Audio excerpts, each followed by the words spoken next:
Hey, what's going on, everybody? Welcome to Crew Talk. Yours truly, Just JB of Real TWC, bringing you the latest and greatest in the world of professional wrestling. And tonight we have an amazing guest. He is a musician, a comedian, highly in demand, all over the damn place. A dear a dear friend of the crew. Seen him over the years. Randy Shine, everybody. Randy, how you doing, man? I'm doing well, man. Thank you for inviting me on this, man. It's been a while. I'm glad that we're catching up, and I'm sure we're going to catch up during WrestleMania season with different events going on.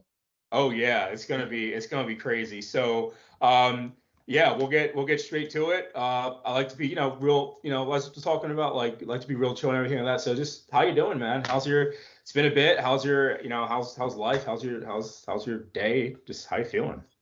Well, man, I would say 2022 was a crazy year in my personal life. Hmm. But professional life, it was wonderful. And it's just like things go up and down, just like, hey, a wrestler, they may be a headliner one day, Yep. and the next day Jobber. they're a a jobber, and then they go to another promotion and Winning they're, world title. yeah, win a world title. So that's just life. And uh, for me, uh, wrestling is really a metaphor of life. It really is. And you heard several wrestlers and people who are in the wrestling business talk about it's this thing, good versus evil, and Yep.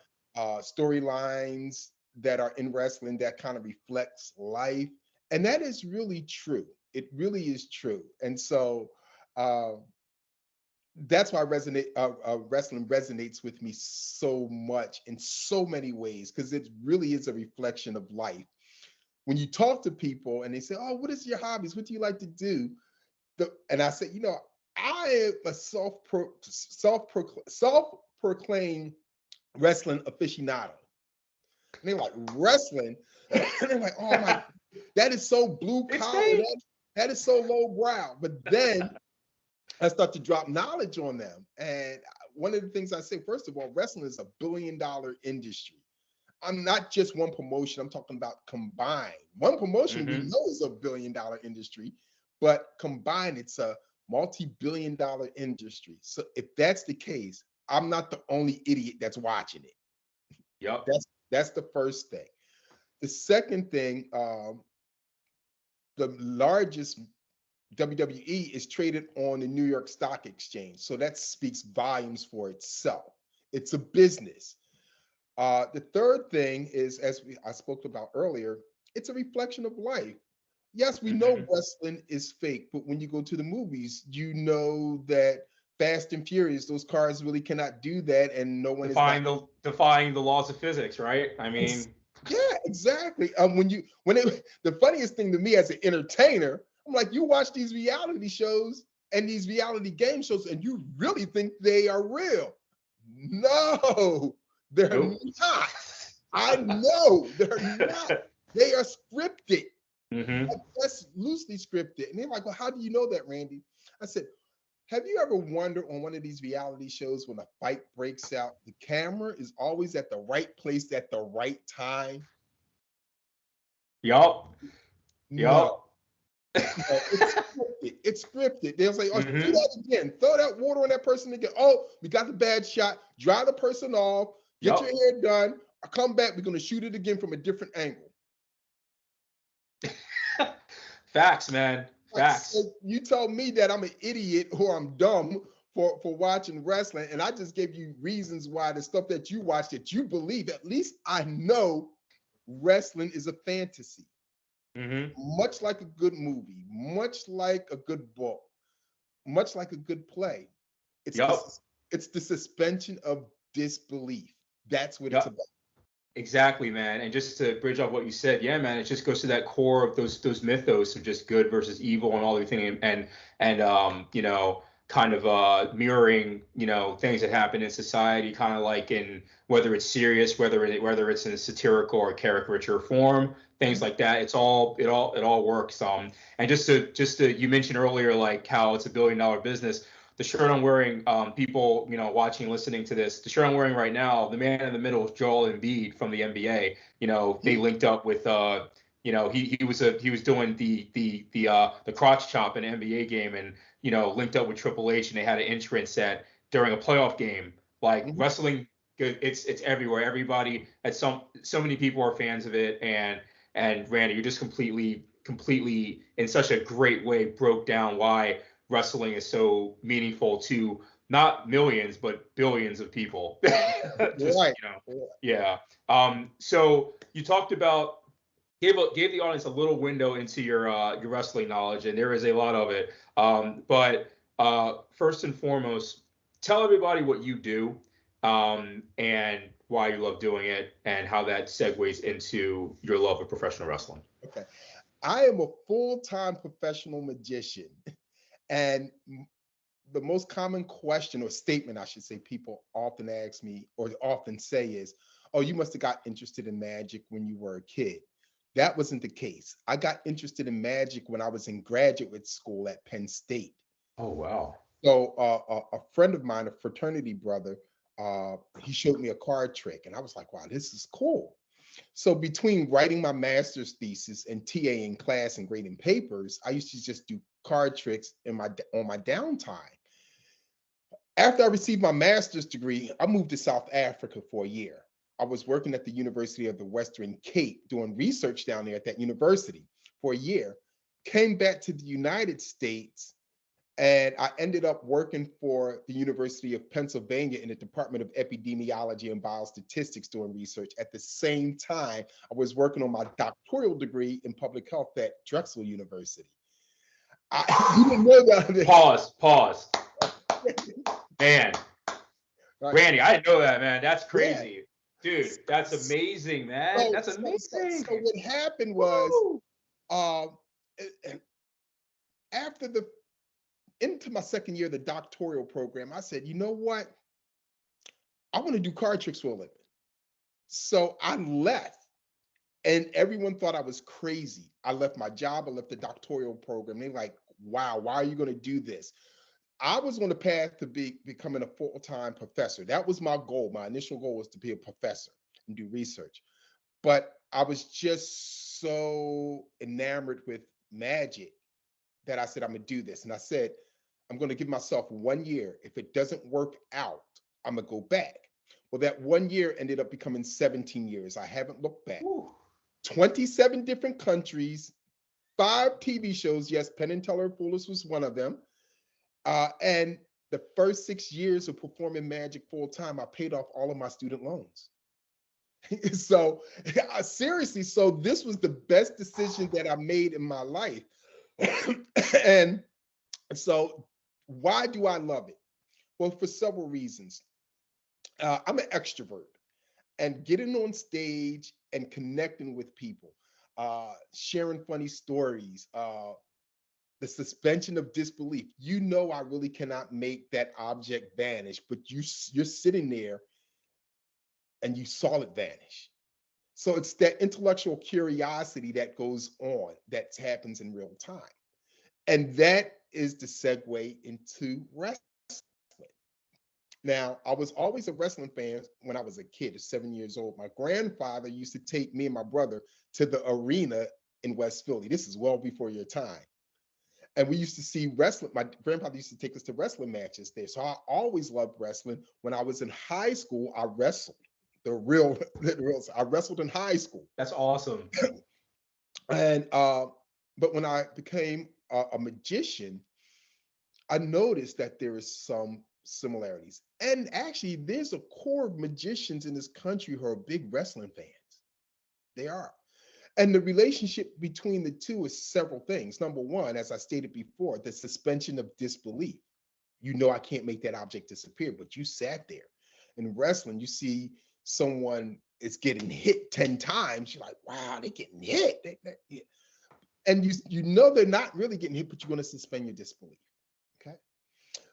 Wrestlers have character. They take on a persona. On stage, I take on a persona. And it's very similar to wrestling because you either, as a magician, you take on this manufactured character. I'll give you an example that most people may know. Piff the Magic Dragon. You know he's not a dragon, but he dresses up like a dragon. So it's this manufactured character that he does. Mm-hmm. Or it is a heightened version of yourself. So when you look at wrestlers, some of them are characters like The Undertaker, and others are just heightened characters of their real selves. Like a Stone Cold. Like a Stone Cold, yes, Yeah, like yeah. and so Mhm. you got that similarities. Um, with wrestling, you know that you got the hard camera. And so certain times, you know, they want to face the hard camera. Uh, and when they're locking up, they're doing or whispering to each other Yeah. what's the next move set to do. Well, it's just like magic. So when I'm performing, I need to watch my angles, the hard camera. Um, there's some things that I'm doing that other people don't know what I'm doing. The secret move, that's just like wrestlers when they lock up, they're whispering. So you got that going on. So you have all these different things. There was a very, very, very well famous within the magic community, Mm-hmm.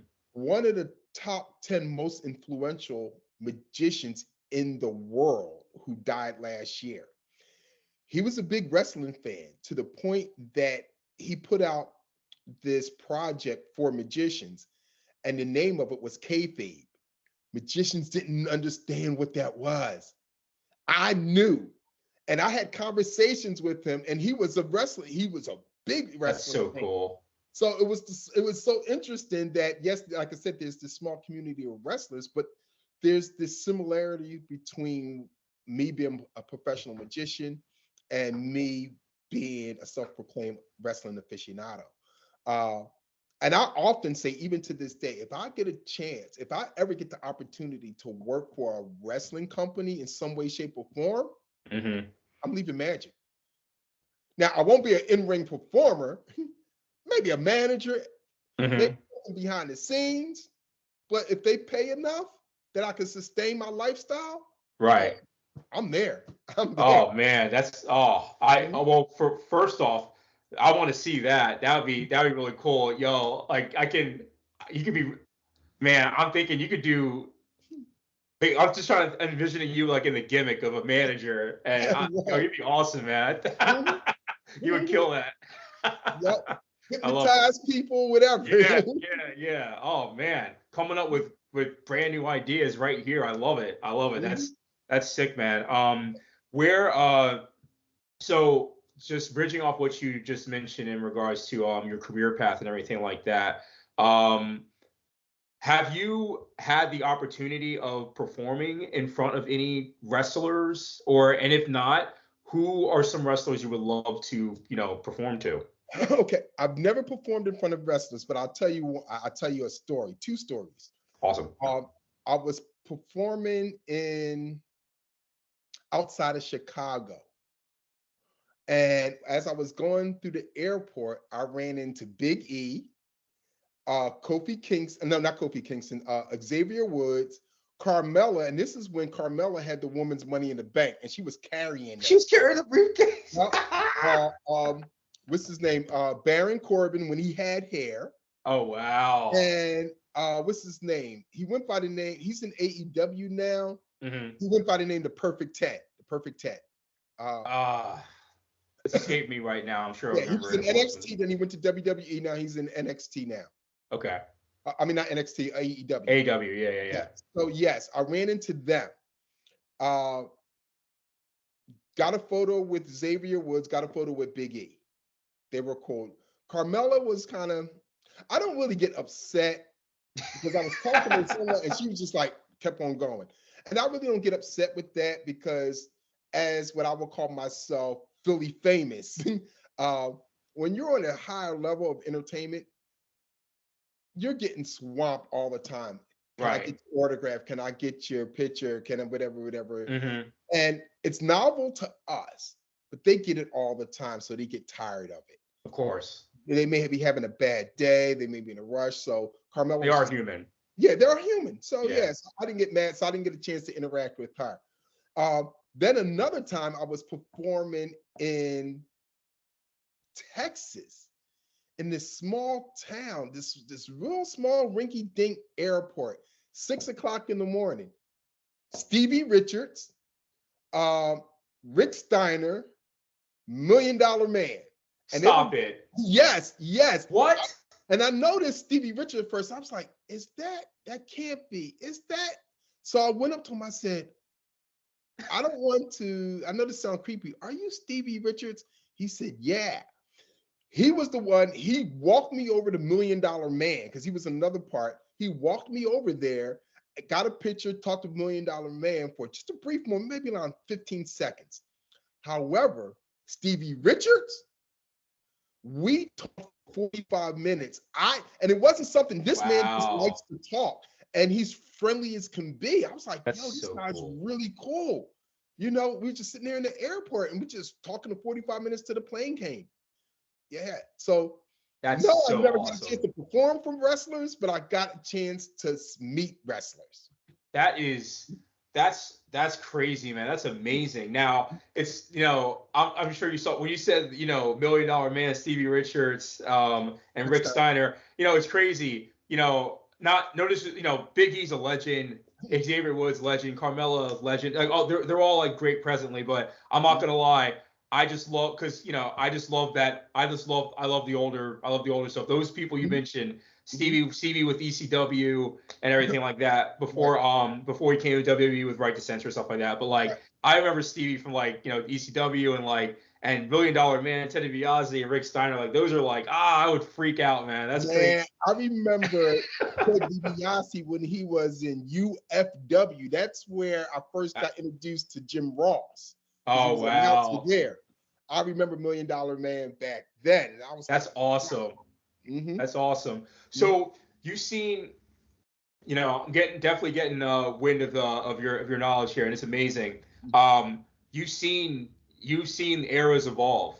You've seen mm-hmm, eras evolve through the years and everything like that. You're an expert in what you've watched. You've said that you mentioned kayfabe. Words like mark, smart. All this. You know everything. I know. I mean, you not to toot our horn and stuff like that, but like we've all hung out together. Like right, you know your stuff.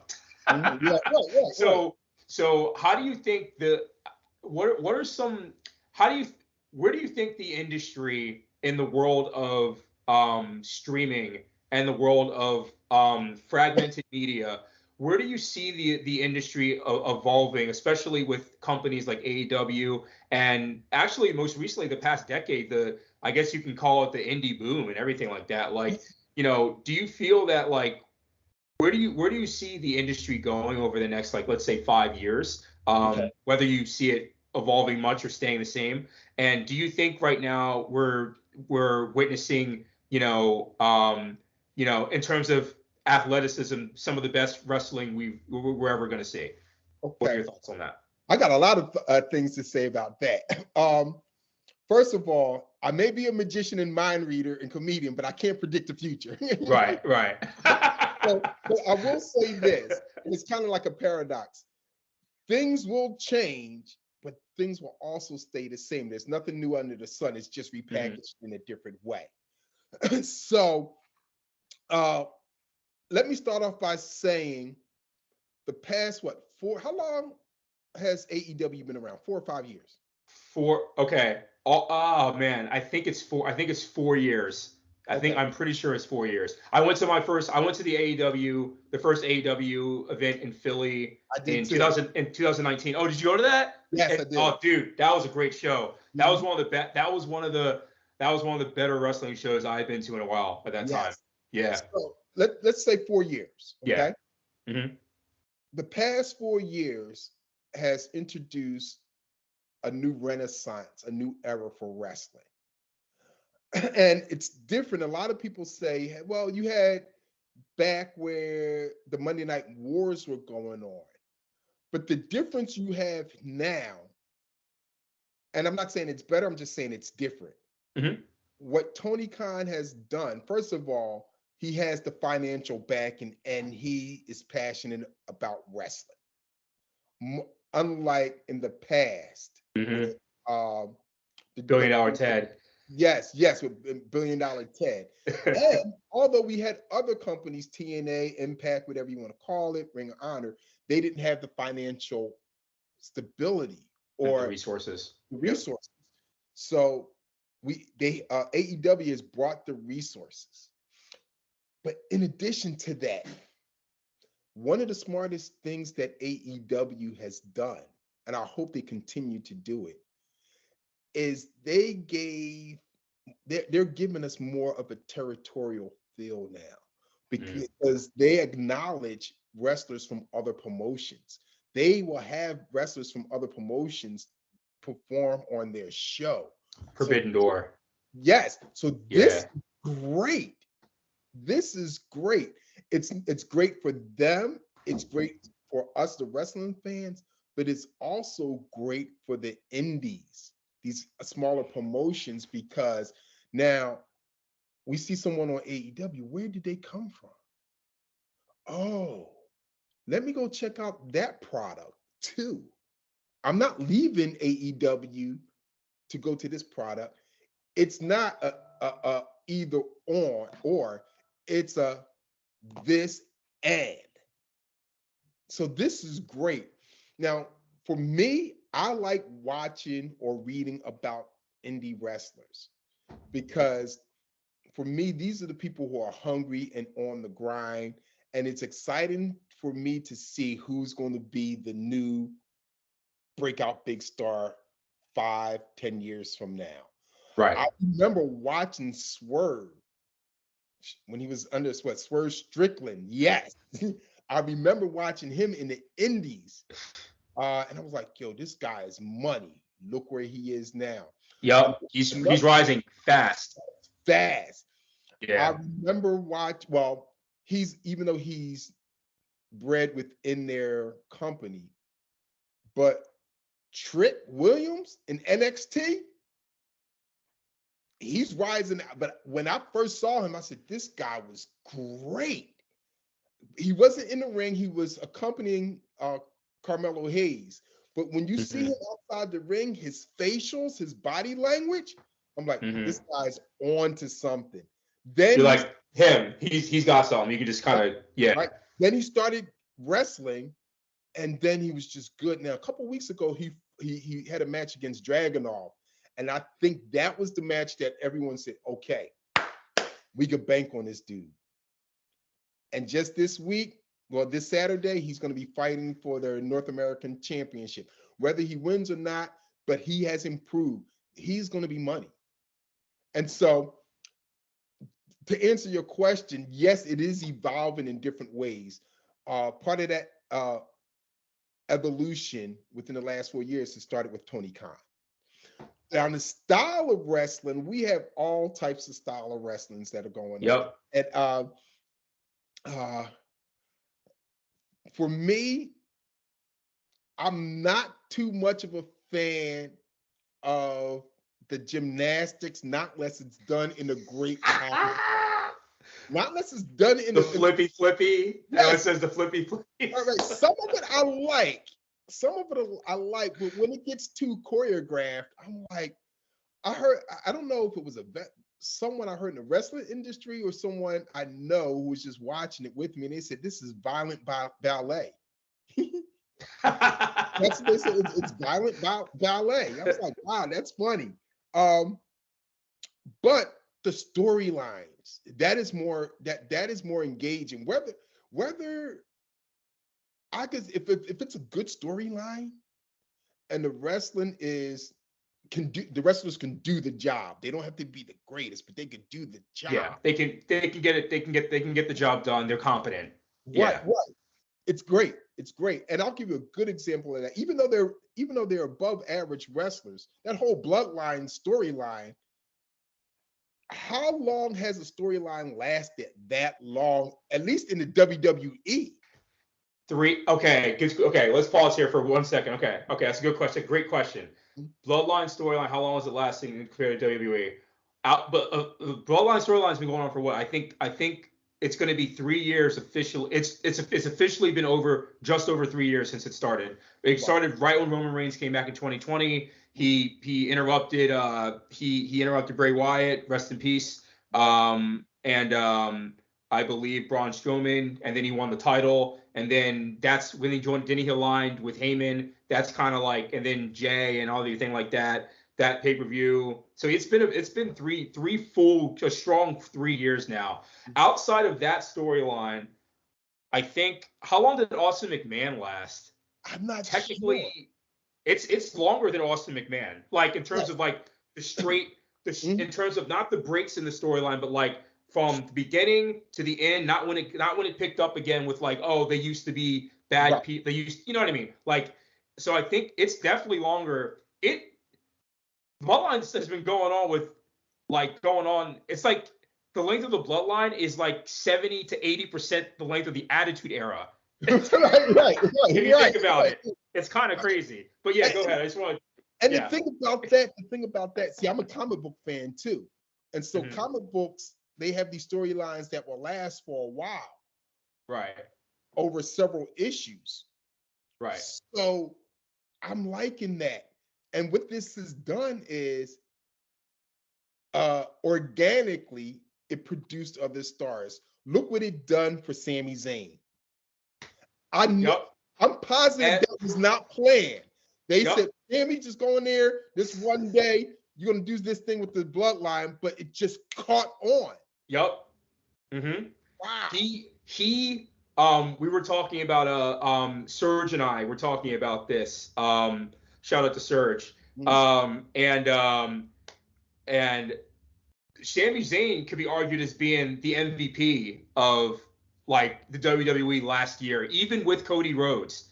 Like Sami Zayn, this is no disrespect to Cody Rhodes. This is just like how awesome Sami Zayn. He injected life into that bloodline storyline, like emotion. I'm not gonna lie, you're right. Like Randy, you completely telegraphed this point. Before that, I saw Sami Zayn has always been a great wrestler, but his involvement in that storyline, in terms of character and everything, he brought the other elements, and I can't see how there can be any doubters of Sami Zayn after that. He killed it. He's been killing it, but if you really think about it, his involvement in that has driven and probably changed, gave that storyline more life than what it should have. Yep, exactly, 100%. And as I said, I don't believe that when that first time they put Sami in the ring with the bloodline, I don't know if it was all of them or if it's just with the Usos. They didn't expect that. I'm thinking they was expecting that to be a one-off, maybe. Throwaway wrestler. Yep. Like, yeah. When that feeling Usi caught on, that's money. They saw that, like, yo, we got to keep this going. Yep, and they did. Yeah. And kudos to Sami. Kudos to him. Yeah, man. Doing that.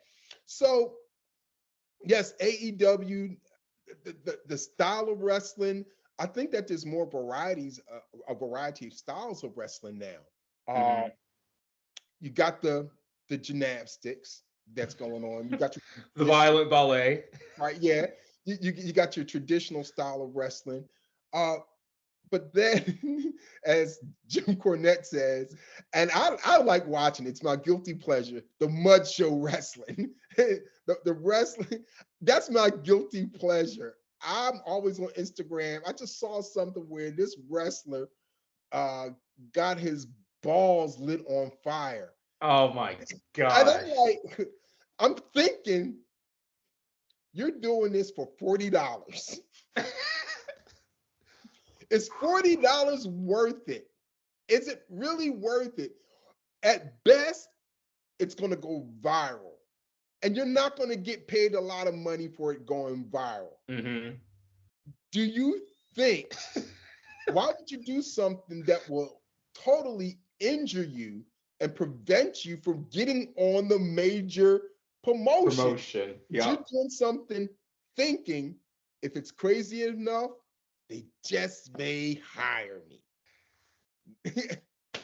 Hey, Everyone has a dream. Yeah, man. Yeah. And everyone, what everyone has, what did my friend say? Everyone. Everyone is in love with the idea of becoming something, but they don't have the skill set to actually become it. Right. Right. Right. Right. So, but that's my guilty pleasure, watching those crazy uh matches, and we got to blame ECW on that. But Philly. yes, but what ECW did was uh all the matches weren't like that. Mm-hmm. Um, That's something a lot of people. That's something a lot of people. I think. I guess what it would be casual, super casuals of ECW, or like ECW's defunct now, but people who didn't really watch the ECW product. It wasn't actually just crazy, batshit crazy hardcore stuff all the time. They actually really did have, like, they had lucha libre, they had all different types of styles, they had good technical wrestling. Don't mhm. get it twisted, they had the hardcore stuff, obviously extreme, but they definitely had other styles that complemented it. Yeah, like one of the greatest matches, I was put this probably in the top 20 greatest matches, is Jerry Lynn and was it Lance Storm? Was it those two in ECW? I'm gonna tell you right now, as soon as you said top 20, the first name in my mind was like probably Jerry Lynn. Yeah, yeah. I That was mean, probably Master Jerry Lynn. and that was a technical match in Mm-hmm. ECW, and they had a series of matches like that. I think it Mm-hmm. was Lance Storm. I definitely know it was Jerry Lynn. Mm-hmm. And so ECW, they moved the needle.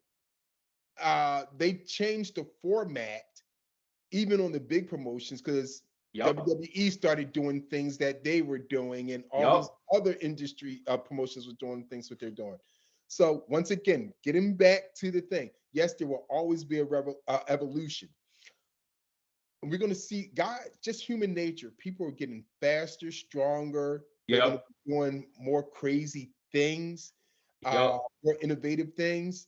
And so it's going to be interesting. And I am excited to see what happens. But I got a couple questions for you, man. Sure, of course. We're going to switch this up. Let's go. Okay. All All right. right. There's something, I believe that there's certain finisher moves should be protected in wrestling, meaning that no one else should be doing them but that person. Agreed. Even more, if you're going to do the move, it has to be a finisher.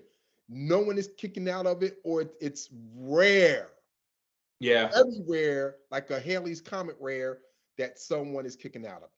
Let me give you an example. I was watching WWE NXT, and I saw in WWE Zelina Vega do a Canadian destroyer on Piper Niven. I'm like, really? Really? You, and I like Zelina, but I'm like, you're 98 pounds and you're going to do a Canadian destroyer on this woman who's pushing maybe 300. That's hard to suspend my disbelief. Right, right, In right. NXT, there was this Roxy. She did a Canadian destroyer on someone. Canadian destroyer, Tequila Sunrise, uh, Mm-hmm. whatever. They're all similar to me. Right, There's right. no way that these little people should be doing that. I don't even go so far. I just saw a clip of Orange Cassidy doing it like 3 times, 4 times, no sell. I'm like, really? That really diminished the move. It Right. has. So yeah, so I believe some moves should be protected.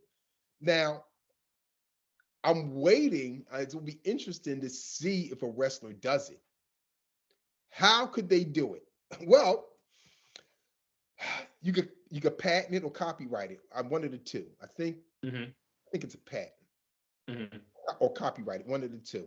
Mm-hmm. There's differences, and I'm not sure if this is possible, but it's a good try. So you, let's say Alvin Ailey Dance Company, Mm-hmm. they could copyright or patent a routine that they do under the laws. So if Right. someone actually does exactly what they do, the way they do it, Mm-hmm. there's legal ramifications that Alvin Ailey can do. Mm-hmm. So since wrestling is scripted, choreographed, someone can say, hey, I came up with this move as part of this performance. I Right. want I want to copyright it and patent it, and no one else can do it. You're opening a box here, man. I love it. This is great. So, and if that person doesn't do it, maybe the promotion does it for the person. Say, look, we don't want anyone doing this move. I Mm-hmm. think that would be a nice, brilliant move. I don't know if it's possible. We need to talk to some of our legal friends, but I think that would be great to protect some moves. If you think back in the day, one of the most protected moves, and they even did a storyline on it, was the DDT done by Jake Roberts. It's interesting you say it. I just want to say I love your bringing up this conversation. I've wanted to talk about this actually. Mhm. That's actually one of the most, that's one, Damien's death trap, right? That's what it stands for, if I'm not Yeah, mistaken. mhm. That was like the most, like, protect, like you get hit with that, you're done. It's over. Exactly. To the point Yeah. they did a storyline. I know Jimmy Hart was the manager, and he was walking around with a sign saying "Ban the DDT." Mm-hmm. So he was trying to make it so Jake the Snake couldn't do the DDT because it was so deadly. Mm-hmm. For a while, that was a protected move. So yeah, that's my thought. That's what. But so my question to you, um, and I had this conversation with someone. Mm-hmm. Is the one-winged angel a protected move?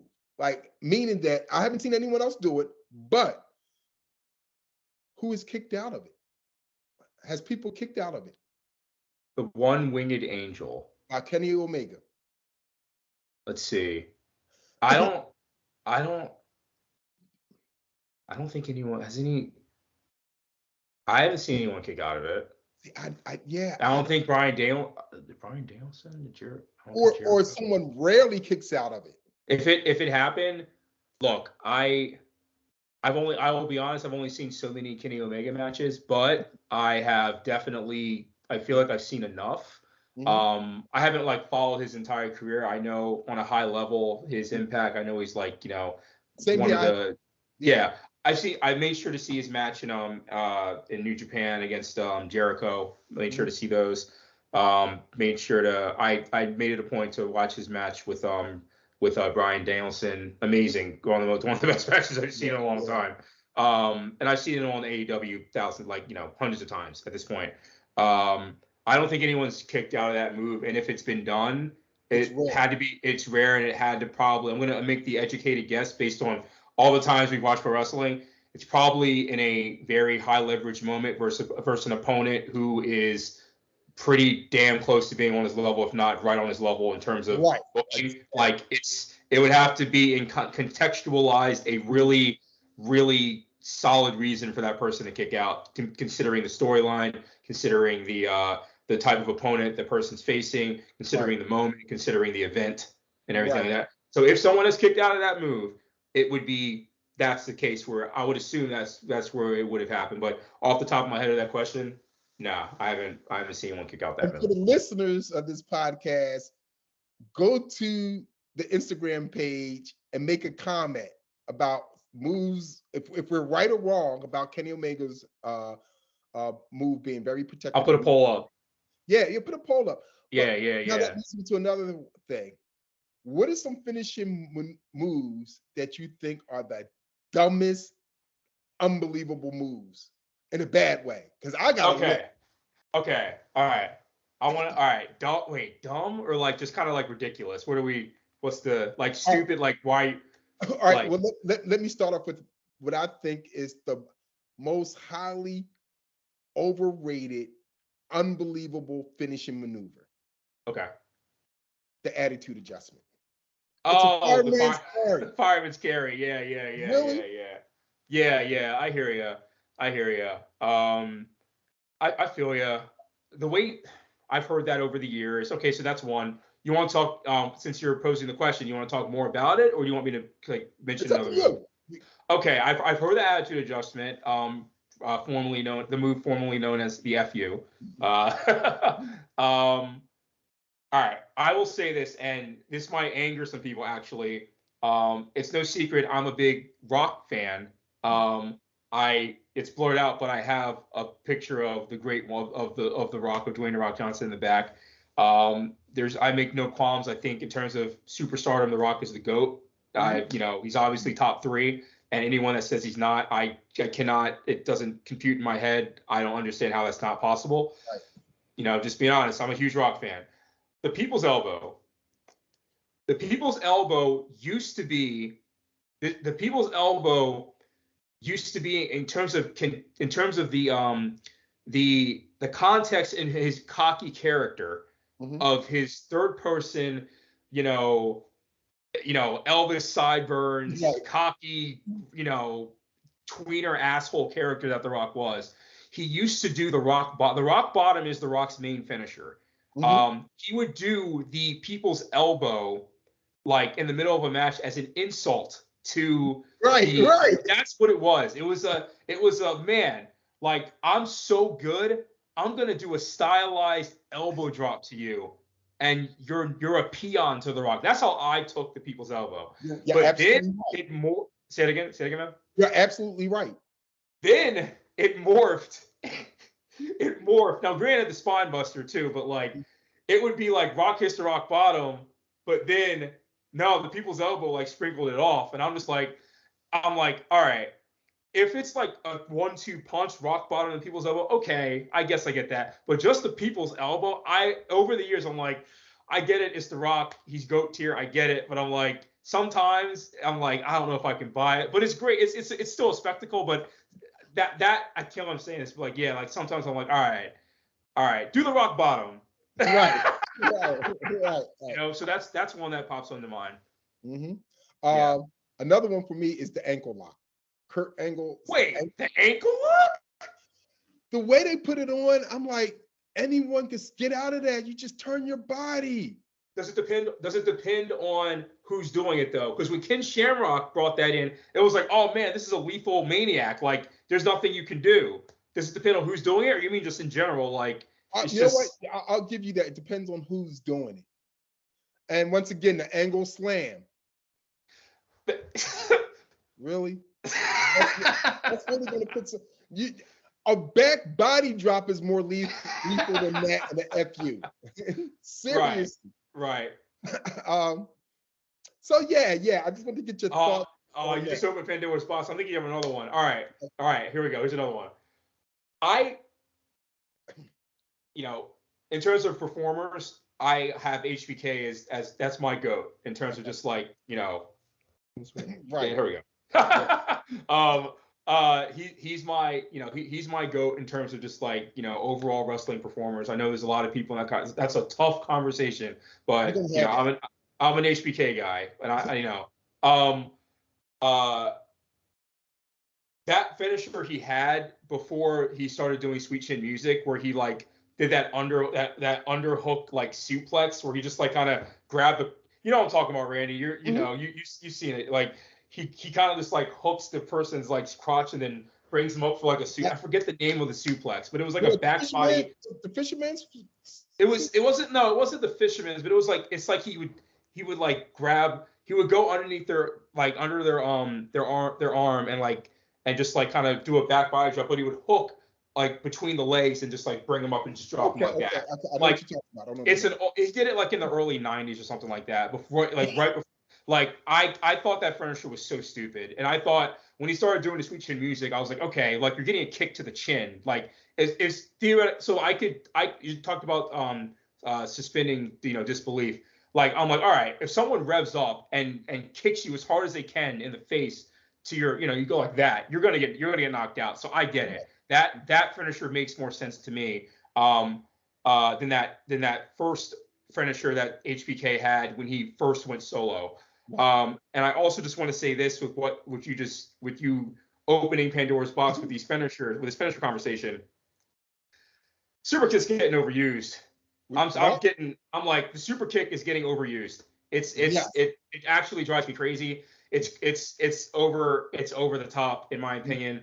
And to bridge more off that, um, you know, I think you have a good point, man. I think I kind of do miss like it used to be a big deal when people would kick out of some finishers.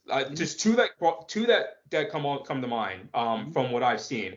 When The Rock kicked out of the Stone Cold Stunner at WrestleMania 15, that was the first time anyone did it, and it was a big deal. It was like, whoa, that just happened. And Mhm. before that happened, like the crowd was expecting it to be over. No, it Right. wasn't. Right. That is a case where it's like okay, right? Right. It didn't happen every event. Like that Right. was like, whoa, that doesn't happen. The Rock just kicked out. That just showed like, oh, The Rock's a threat. That's what that showed the audience. Like, no, And this that's guy. why moves need to be protected. Right. Because I agree with you. Like that's, you know what I mean. Like, could you imagine like someone kicking out the Razor's Edge? Like that move looked devastating for years. Like Right. kicking out, like every Monday Night Raw, someone kicking out of that. Right. I hear what you mean. When Kane, when Kane, now I forget. I don't know if Hulk Hogan kicked out of the Tombstone. I don't know if he did on a house show or in the early 90s. So I have to find footage of that. I don't believe it happened. Maybe it did. If it did, then fine. It's Hulk Hogan Right. in his era. Fine. But when Kane kicked out of that 2 times, building him building that man up as the monster he was, the equal, Right. if not even maybe even superior to Undertaker, being in that storyline.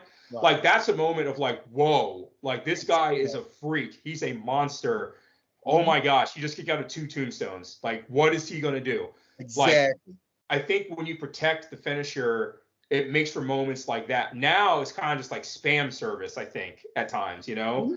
And unfortunately, I hate to say it because this is looked at as one of the greatest WrestleMania matches of all time, if not the best for a lot of people. Taker versus HBK at WrestleMania 25. They kicked out at every finisher. I think that match is kind of like the blueprint for the spamming that is now. I love the match. The match is amazing. The match made my jaw drop. I can still watch that match to this day. But to bridge off what you said, Randy, that was special because they weren't doing that up to that point. They did it. It was two. It was two. It was the It was two legends, two cornerstone legends colliding at the company's biggest event, who had past history. You know, HBK was sidelined for 4 years because of his match with Taker. Taker's the phenom of the WWE. HBK's Mr. WrestleMania. Like they were throwing haymakers at each other. That's why they were kicking out of it every time.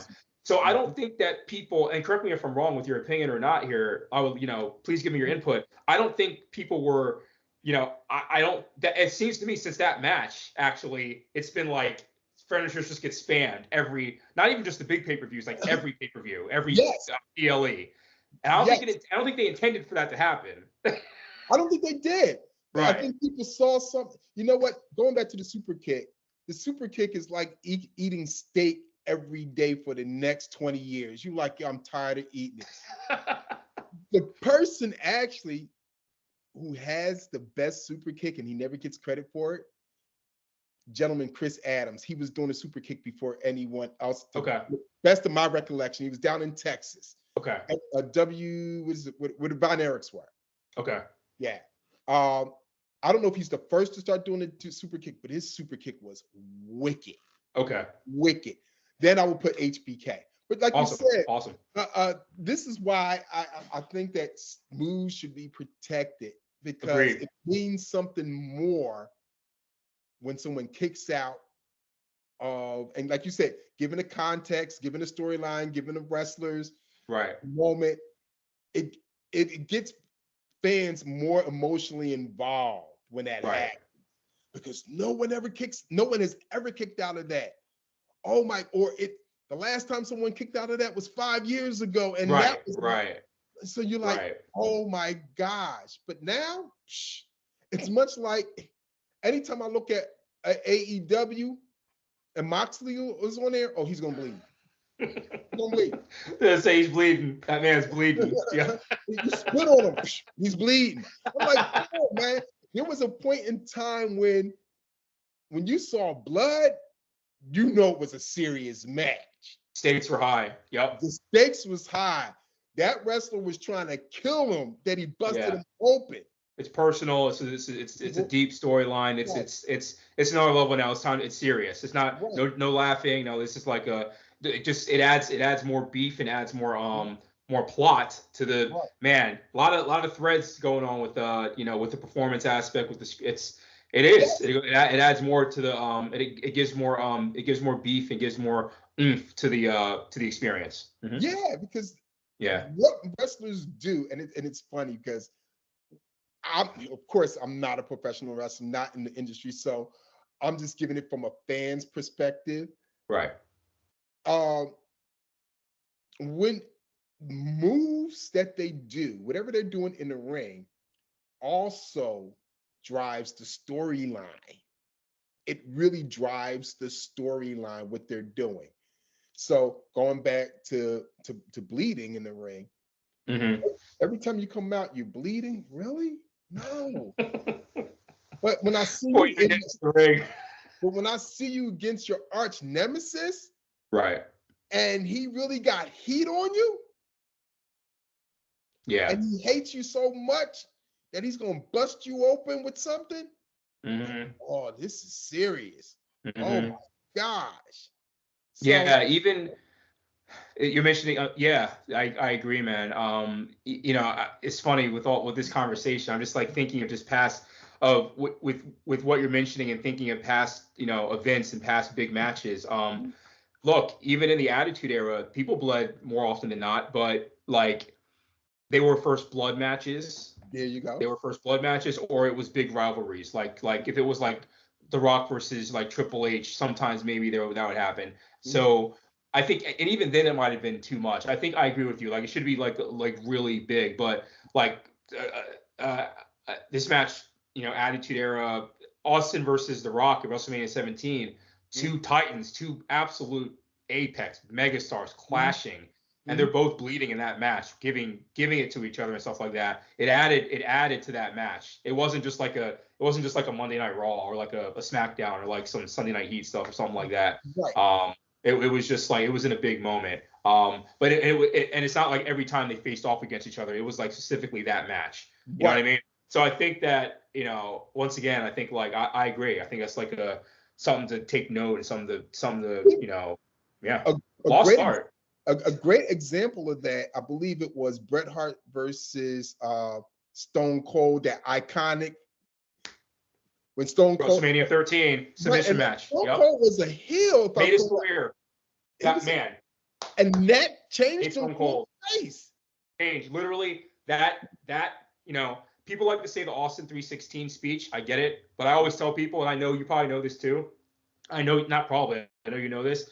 I always remind people uh, when Austin made that speech, it was a moment, but like Austin wasn't Austin yet. He was like on Right. like he was like wrestling on like free. I remember like watching. Remember like the free for alls or whatever. He took. I Yeah. think for SummerSlam he like took on Yokozuna. He wasn't even on the card. Right. He wasn't Austin yet. That didn't really formulate until he started calling out Bret Hart and his altercations with Brian Pillman. That is actually is my favorite time for Stone Cold's character Yes. personally. I know everyone likes the crazy stuff, the '98 and everything. I get it, but for me, I liked his heel, his like when he was really kind of working with that character against Brian Pillman and Bret Hart. His feud with Bret Hart. Bret Hart's. I'm sure even Austin would say this himself. I'm pretty sure he has. Bret Hart, like in many ways, his storyline with Austin made Stone Cold Steve Austin. Yeah. That moment that you mentioned, Randy, that is when I think of Stone Cold. Any big fan of Stone Cold, I'm not even the biggest fan. I'm just giving him his Right. respect though. You Right. know, like him bleeding and that sharpshooter. That was like it is the sprinkle. That's the bow that That was you the are made tipping Stone point. Cold. The Say again? tipping point. I always say Tipping. Yep. superstars, there's always a tipping point in their career, Yep. something. And that That was the did it. tipping point Yep. 100%. for that. Yep. So getting back to the evolution of wrestling, it Yeah. has changed. It will always change. But I always believe in anything, the foundational core of any industry, of any artistry, will always remain. Right. So, yes, we got the flippy stuff. Yes, we got the bleeding and the Every violence night. for no reason, and you know, we got all that, but you notice that the good storylines always Rise to prevail. the top. Yep. So They we always rise talked to the about the top. bloodline, that whole storyline with Punk and MJF. That was great. Yeah. Yeah. Those types of things. You get good wrestlers, and when I say good, they're in the ring skills are good, their mic skills are good, they have good Mm-hmm. chemistry Yep. with a good storyline. That will always prevail. So yes, it's good to see this new stuff. It's Mm-hmm. interesting, it's novel. Um, but when you add that other element, you're just like, this has me locked in. I like this. Yeah. Let me stay tuned for the next couple weeks or beyond. Yeah. Yeah, I want to. You said something about HBK is your dude, right? Yeah, he's my guy. He's my in terms of perform. I before you go further, I always say I love what Seth Rollins does. Seth Rollins, he said he likes to split it between these are the people that drew, these are like the stars, like, and these are the performers, these are the in-ring performers. So I actually, ever since he said that, I'm like, all right, I like that. My Mount Rushmore for stars, you know, it's however order people like to put it, like Hogan, Rock, Austin. I put Flair there. Younger people are gonna say Cena. I get it. I I don't know, but I get it. I understand. But like for me, it's Ric Flair, Austin, Rock, Hogan in terms of like the mega stars and all that stuff like I that. don't know who I would put on. I agree with you with three. I don't know who I would put on. Hogan, Rock, Flair. I don't know who I would make the fourth. No Austin? Oh Because, man, we have we're well, I'm gonna having a tell you why. hot take. I'm gonna tell Hot you why. take. Because those three, even though Austin to a little bit, but those three superseded wrestling on a level that very few people have done. Of course, Transcended the sport. Austin, yes, he has his TV show, and I think he has two TV shows, or at least he had whatever. Mm-hmm. Oh, other wrestlers have been on other stuff, but those three have superseded that. They those three are household names. That's why you could go. I could go That's anywhere. why I say The Rock. The It's, Rock, and I always tell people this. The Rock. I'm telling you, people. I don't know what it is. I think The Rock. I think that people forget that how big The Rock was when he was in the WWE in like 1998, 99, 2000, 2001. Like I saw like a teacher in one of my classes asked the kid something and said it doesn't matter. Like don't that what? like what? Like I don't think people realize like his pull outside of wrestling. I don't.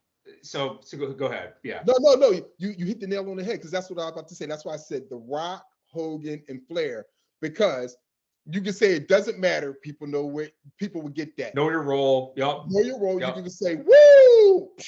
People know. Yeah. If you can say, "Let me tell you something, brother," or you start doing this. Yeah. People Yeah. know. Yeah. So I don't know who I will make that fourth. Austin 316? Come on, but come on, man. I'm just. Are you sure? I, no, put it this like I said, I don't know who I would put on there. I don't Okay. know. Okay. I don't know. Well, let's talk about the contenders then. Okay. Okay. Austin's a definitely contender. If for Uh-huh. your list, that's a contender for what you talked about in terms of he. Okay, in terms of in wrestling, obviously Austin, he has a tier one argument. Everyone knows that.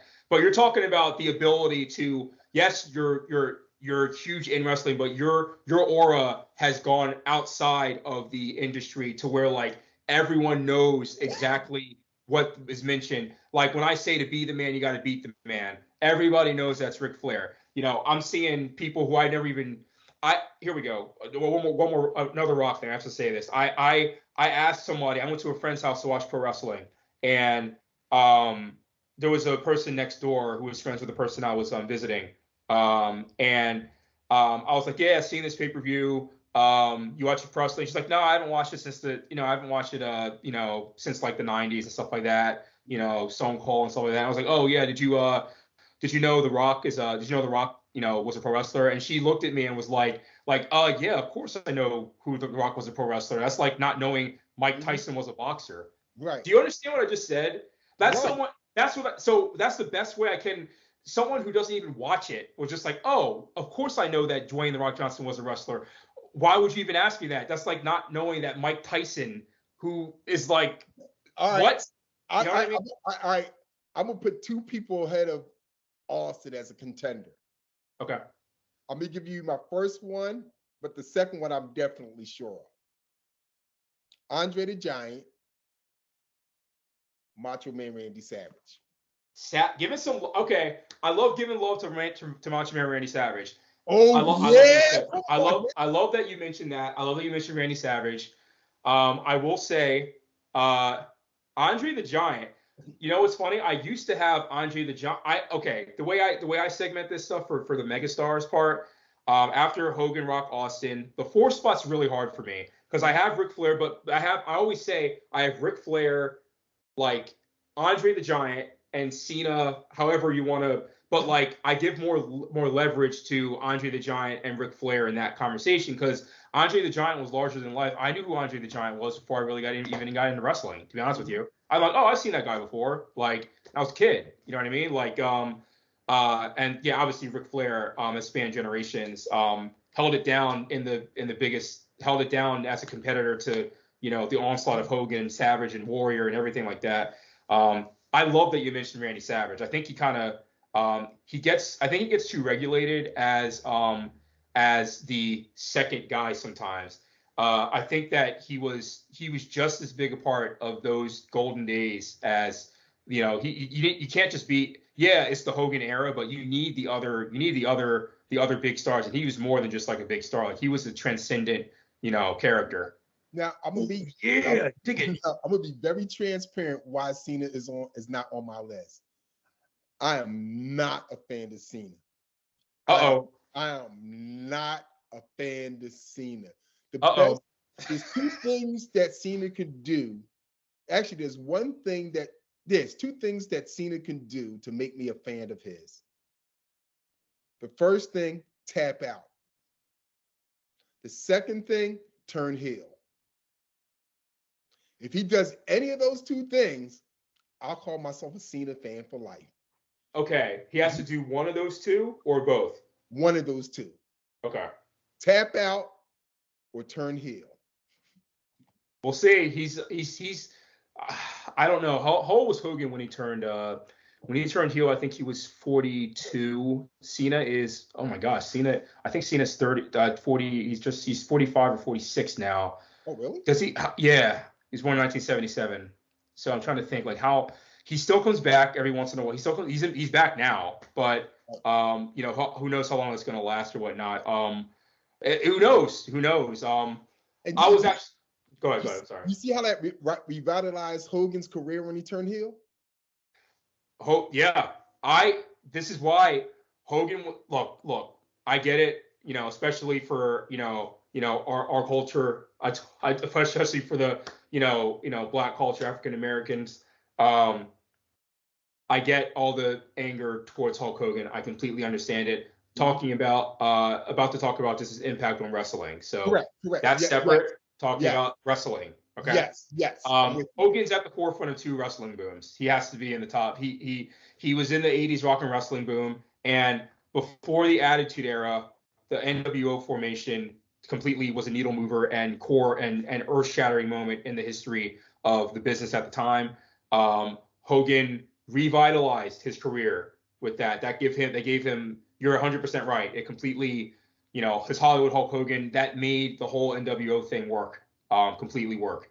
Obviously, Scott Hall and Kevin Nash made it work too, duh. But the cherry on top to the ascent to make it go to the next apex crazy level was Hulk Hogan turning heel.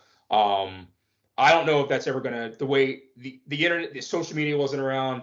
The internet was around, but not around as we know it today. Dirt sheets were around, but they weren't as accessible back then. So if there were rumors of Hogan turning heel, it didn't reach everybody, right? So that moment was like. Let me add one more thing to his career. When he faced The Rock, and he came in as a heel, and yes, Rock left was the face. And They Swift. had to change right there during the match. Underrated. Brilliant. Thank you, Randy. Underrated moment. This is why when people like you look, however you want to say like their how they perform in the ring and stuff like that, fine. But I don't think people understood. They called an audible midway. No, as the match was evolving, they called an audible, and I want people to go and rewatch that match. The Rock. You look at the tendencies of The Rock. Look at the facial expressions of The Rock. Look at how Hogan reacts. They literally switched face and heel during the match to match the crowd. That match is a master class in terms of evolving with crowd reaction and feeding off the live performance nature. It is a master class in terms of that. No, it's not the most technical match. We're not talking like it's not Lance Storm versus Jerry Lynn. It's not Dean Malenko versus Eddie Guerrero, right? We're not talking, we're saying I'm saying like in terms of just like a live moment that was amazing. I'm happy you called that out. Yeah, it was so organic. Organic, yep. It was very organic. And I remember after that, I said the writers they're going crazy because what are they going to write the next Monday? Right. So you said you got your superstars, your megastars, then you got the people inside the ring. I'm gonna give you my number one. Okay, who's your number one? I won't argue with anyone. He is the perfect wrestler. Okay. Or the closest thing to the perfect wrestler. Eddie Guerrero. Oh, that's a great number one. I can't argue that. Eddie was great as a heel. Mm-hmm. I'm not talking about good. He was great as a heel. He was great as a face. He was great doing the comedy stuff. He was a technical wrestler. He was a lucha wrestler. He could brawl. And he could brawl. He could do everything.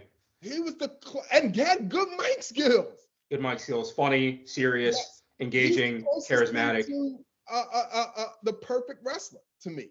Check off every box. Yes, I'm trying to figure out who else, because I've been trying to figure out maybe someone I don't know, maybe someone I'm forgetting. Obviously I'm going to say HBK, but I will say Eddie Guerrero's Light Sheet and Steel is, he was really engaging on the mic. HBK's second behind. Yeah, I hear that. I love Eddie Guerrero. I'll tell you this, Randy.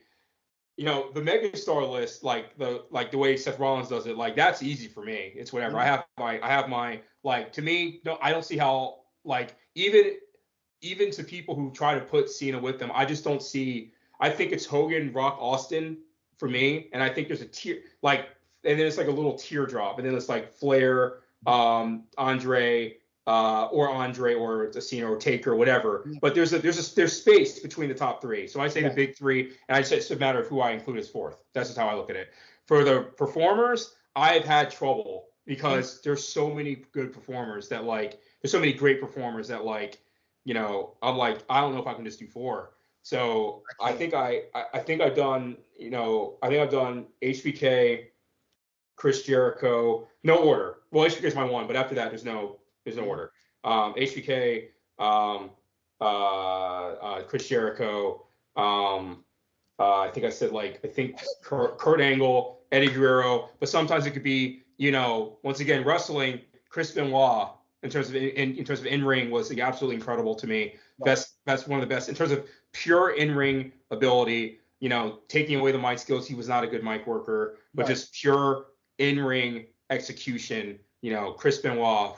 Speaking of execution, Bret Hart. Didn't even mention freaking Bret Hart. It's tough. Mr. Perfect. Mr. Perfect was really great. There you go. Yes, I was going to mention this because I feel like obviously he had no personality whatsoever, but I love Dean Malenko. I think Dean Malenko is one of the most underrated wrestlers that ever lived. Mm-hmm. I think he was amazing. Mm-hmm. I think in terms of just pure wrestling, I think he was great. But, I think what you hit on with Eddie Guerrero is like he's one of those special once in a lifetime performers that checks off every single box. He can do any style. He can do, you got him for, it would have been great to see AJ Styles is another one. Colton and Yes. Sharif, they always troll me. They're saying that like AJ Styles is the GOAT, better than HBK in every facet. AJ Styles GOAT. They always make sure to say that to me all the time when we're together. But you know, it would have been amazing to see like Eddie Guerrero versus like an AJ Styles or Eddie Guerrero. Did you hear that? You remember they said Eddie Guerrero was they were thinking about having Eddie Guerrero versus HBK. Apparently that was they were. No, I I'm didn't pretty know that. sure that they were thinking about. I'm pretty sure that was slated to happen before he passed. Man, that would have been awesome. That would like I think I held a poll for that. People said I said like who would win in a I do like these we do these like kayfabe battles Mhm. like I put like I think one of the polls was HBK versus Eddie Guerrero WrestleMania match Mhm. who wins, and I think one of the choices was I don't care who wins, this is the best WrestleMania match ever. That won with like 75%. Like no I one could see cares. that. Yes, I would have. I would have took It's that. like who cares? This is just like we're gonna watch something special. Mhm. So yeah, man, that's So let's move on to the women wrestlers. Who you liking out of the women wrestlers? well, wait, all time or right now? I'll tell you right now who Oh I no, like right now, now. right now, right now. Oh, dude, you talk about crossing off all the boxes. I'll tell you right now, man. I love Bianca Belair. When Mhm. I saw her a couple when she was in NXT Yeah. uh, and you know also, shout out to Montez Ford. I know we're talking about the ladies right now, Mhm. but Montez, I just want to say, I think Montez Ford has face in the company with potential. I think if he was given the right gimmick, sky's the limit with him. I think he checks off Yes. a lot of boxes too. Mhm. So Mhm. that's another conversation for another time. Bianca Belair, I think that she has great charisma. I think that she has great athleticism. I think she was a little green at first, but I think she got much better in the Mhm. ring. She can I just love her whole aura. Yep. I like everything about Bianca Belair. I think she's, maybe she's not as technically sound as an Asuka, Mhm. who's like, probably pure talent wise, Right. up there as one of the best ever.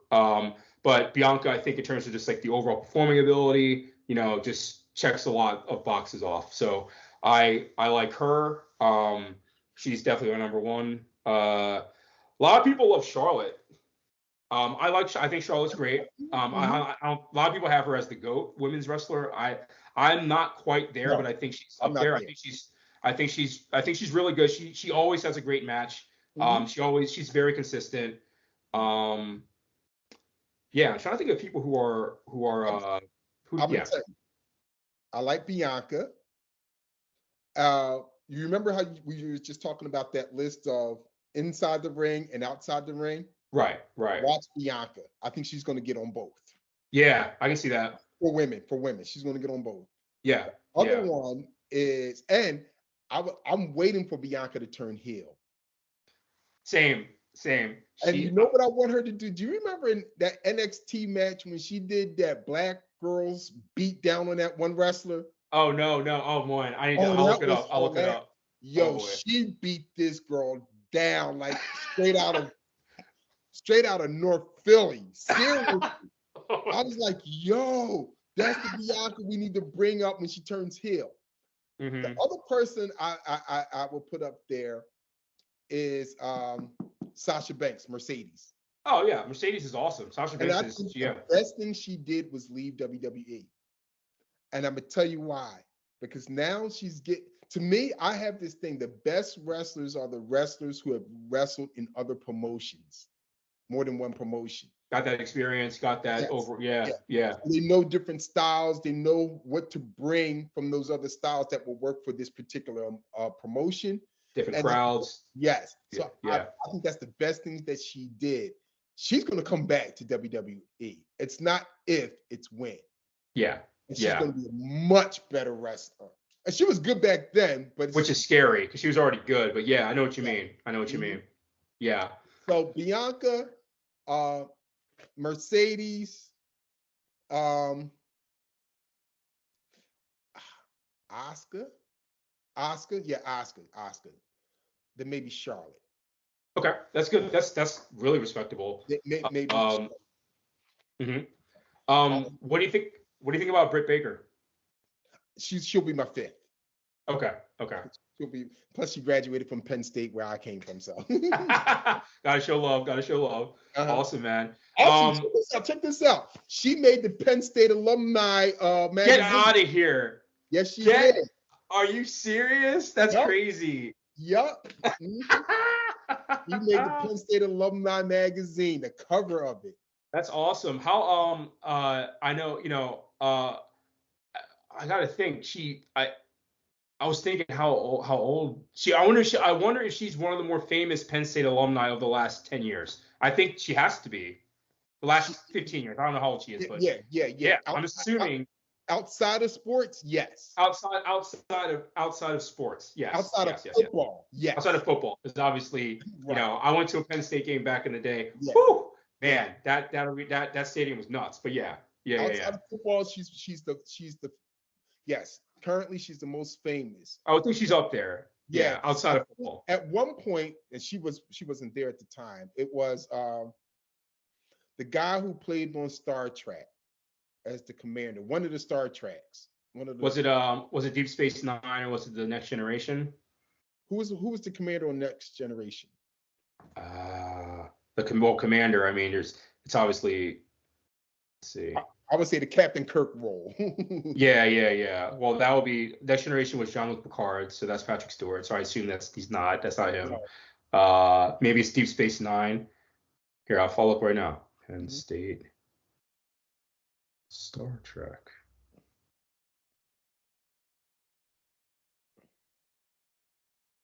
Jonathan Frakes. I gotta see his face. Oh yeah. He was in the Next Generation. He was like the second in command. Yes. I remember that guy. The Trekkies are gonna kill me for this. I forget the name of the character, but I can envision his what he looked like. Yeah. I know what you're talking about. Yeah, but now Britt Baker definitely right now is the most famous Penn State alumni. Definitely. It's crazy how the women's wrestling has ascended in many ways. It's crazy seeing that, how it's awesome seeing how that has evolved over the years and everything like that. Obviously, I thought, going back to Lita and Trish, and I mean, Trish is like a, super hot manager, but then actually becomes a good wrestler. I think that her story, this is going back now, but Lita changed the game. Shout out to China. The Victorias, the Mickey James, the Beth Phoenixes, stuff like that. They really kind of forged a lot in that era, and up to now, women's wrestling is just so awesome. It's gotten Io Sky, Bailey, there's so many. It's great. Would you give credit to Impact TNA because of that? Because I always thought that their women's division was much better than their male's division. Oh, really? Now I'm not as versed in TNA.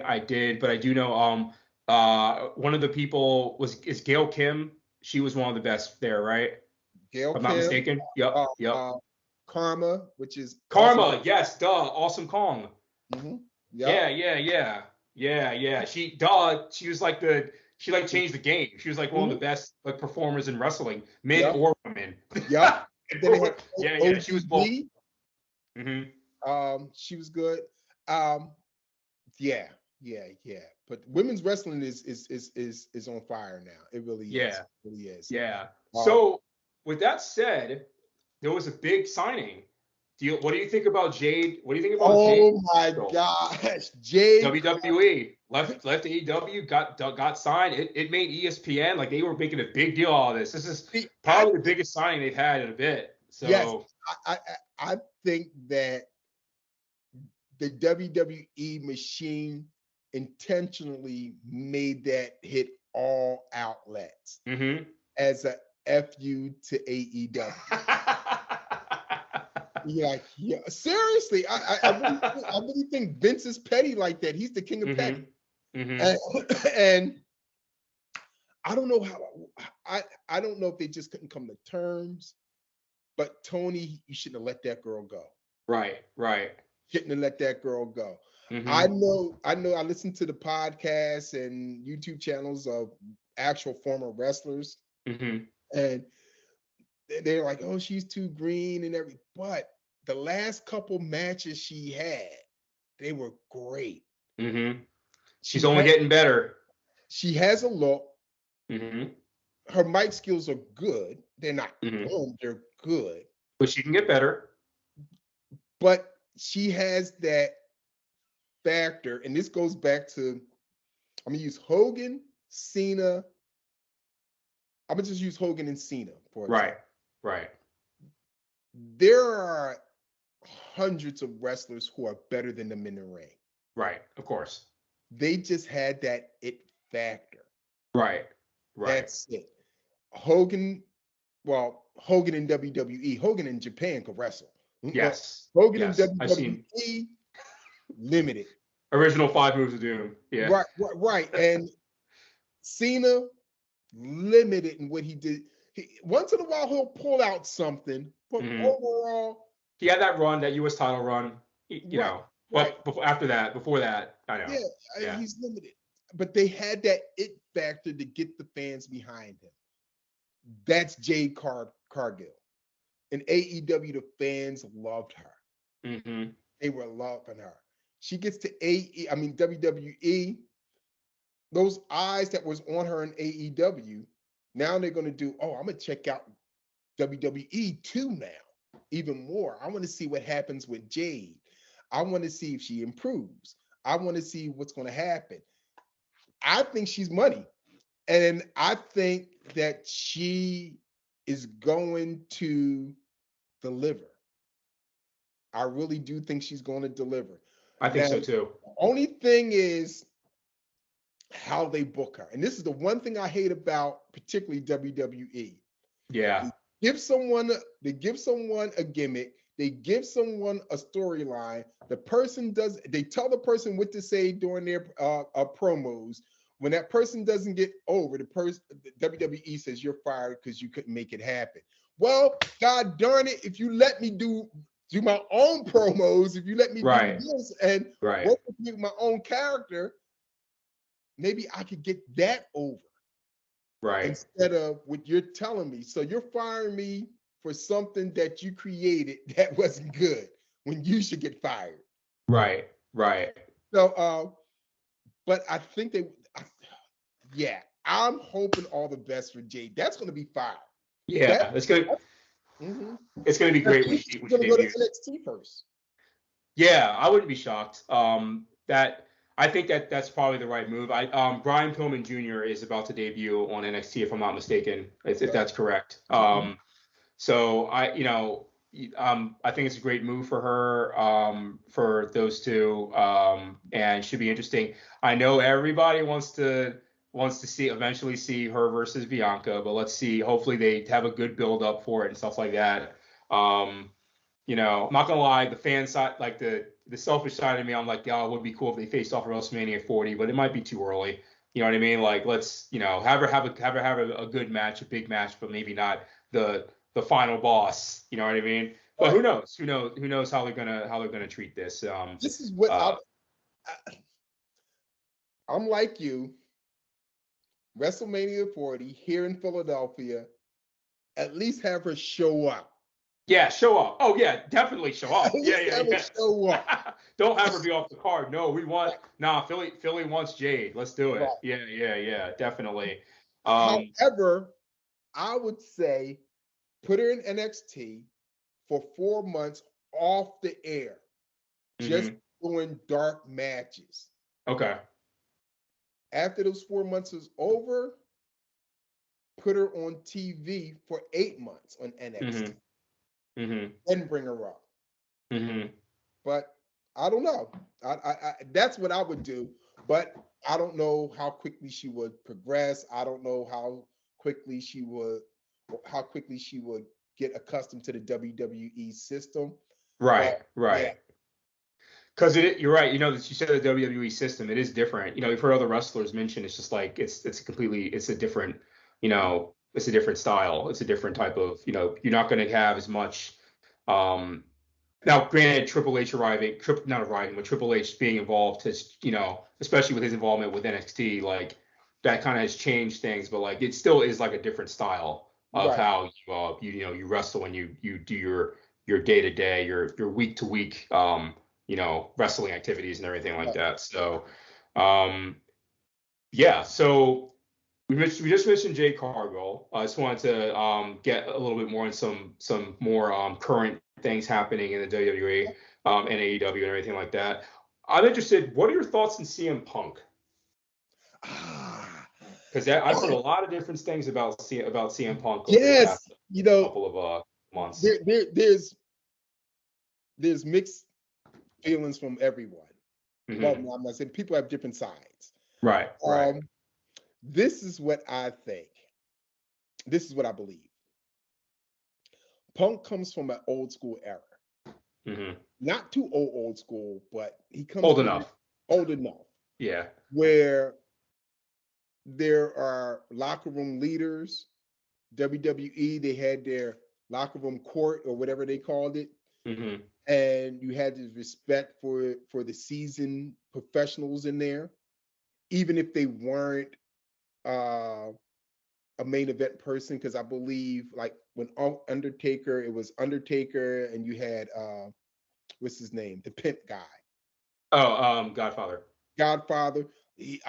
From what I understand, that he was one of those guys that you just Hmm. don't, hey, Godfather's. So I believe that Punk was trying to create that environment in AEW. Hmm. But you have this younger generation who's not going to respect that. So I think there were some things that were going on, maybe little things, maybe feelings, even before it got to the point that it did, Hmm. and it just exploded. Right. Uh, was money for them, Hmm. um, real money. From the outside looking in, I wouldn't have let Punk go. Hmm. I would have tried He's to. still a star. He's He's still still a star.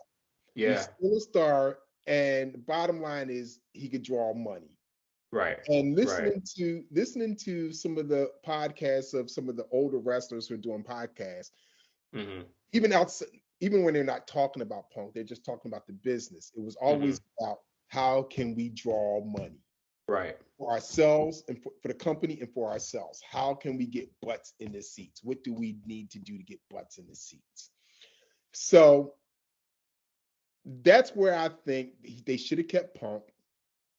Uh, could Punk be toxic or whatever? I'm not going to say toxic. He doesn't get along with certain people. Fine. But Hmm. once again, like anything in life, and you see this in hip hop, you Hmm. got old school, you got the new school. I always believe that there's a bridge where the younger generation can learn something from the older generation because they've been there, done that, got the t-shirt, got the crown. Right. Older generation can learn something about from the newer generation because they have an innovative way of thinking, a different way of thinking and doing Different things, perspective. different Yeah. perspective based on society just has changed, technology has changed, and so if y'all could come together and meet a common ground, that just elevates everyone. And I think some Pause for 1 second. I want you to repeat what you said again because I think that's very important, not just in just pro wrestling, but just in general for everybody. Because I see a lot, I can't help it. Sometimes I go in the comments on, I can't help it. I gotta get better at it. I get in the comments on social media, and I'm seeing too many clashes of generation. Like I'm seeing the the old heads, whatever that's I guess anyone who's 15 years old is going to think someone above 25 is an old head, right, whatever. But the thing is I'm seeing like people dismissing on both sides way too much. It's just like whether it's a younger era being like a younger person being like, oh, that old era is trash, like they're plumbers or stupid or like they can't compete, and then a new era is like, oh, the old era is like, oh, you guys are weak, you guys would never be able to be tough it out. And like I'm just like I'm like, can we stop this and like kind of like you said, Randy, just kind of bridge it. I yeah, just a great thing that you said. That's yeah. like, The older learn from each other. Right. The older generation could teach the younger generation something, and the younger generation could teach the older generation something, and it elevates both of them. And I see it in my industry as a magician. There's these wars, these generational wars, and I'm like, nah, I'm learning some stuff from these young people. Right. I am not dismissing them, Right. but I'm also going to show them some things that's going to help them. Kick knowledge because you have the knowledge too. Right. Both sides win. Yeah. Right. Both Yeah. sides win. And so that's what I get a sense in wrestling. You hear some of the podcasters, because some of the podcasters are some of the old school thing. Why are they doing this? They're doing this. They're doing this. And I'm like, nah, well, it's a different time, different era. Yeah, that may not be good, but this is interesting. This is innovative. This is elevating the art. This is getting people involved into the wrestling community, whether you don't like it or not.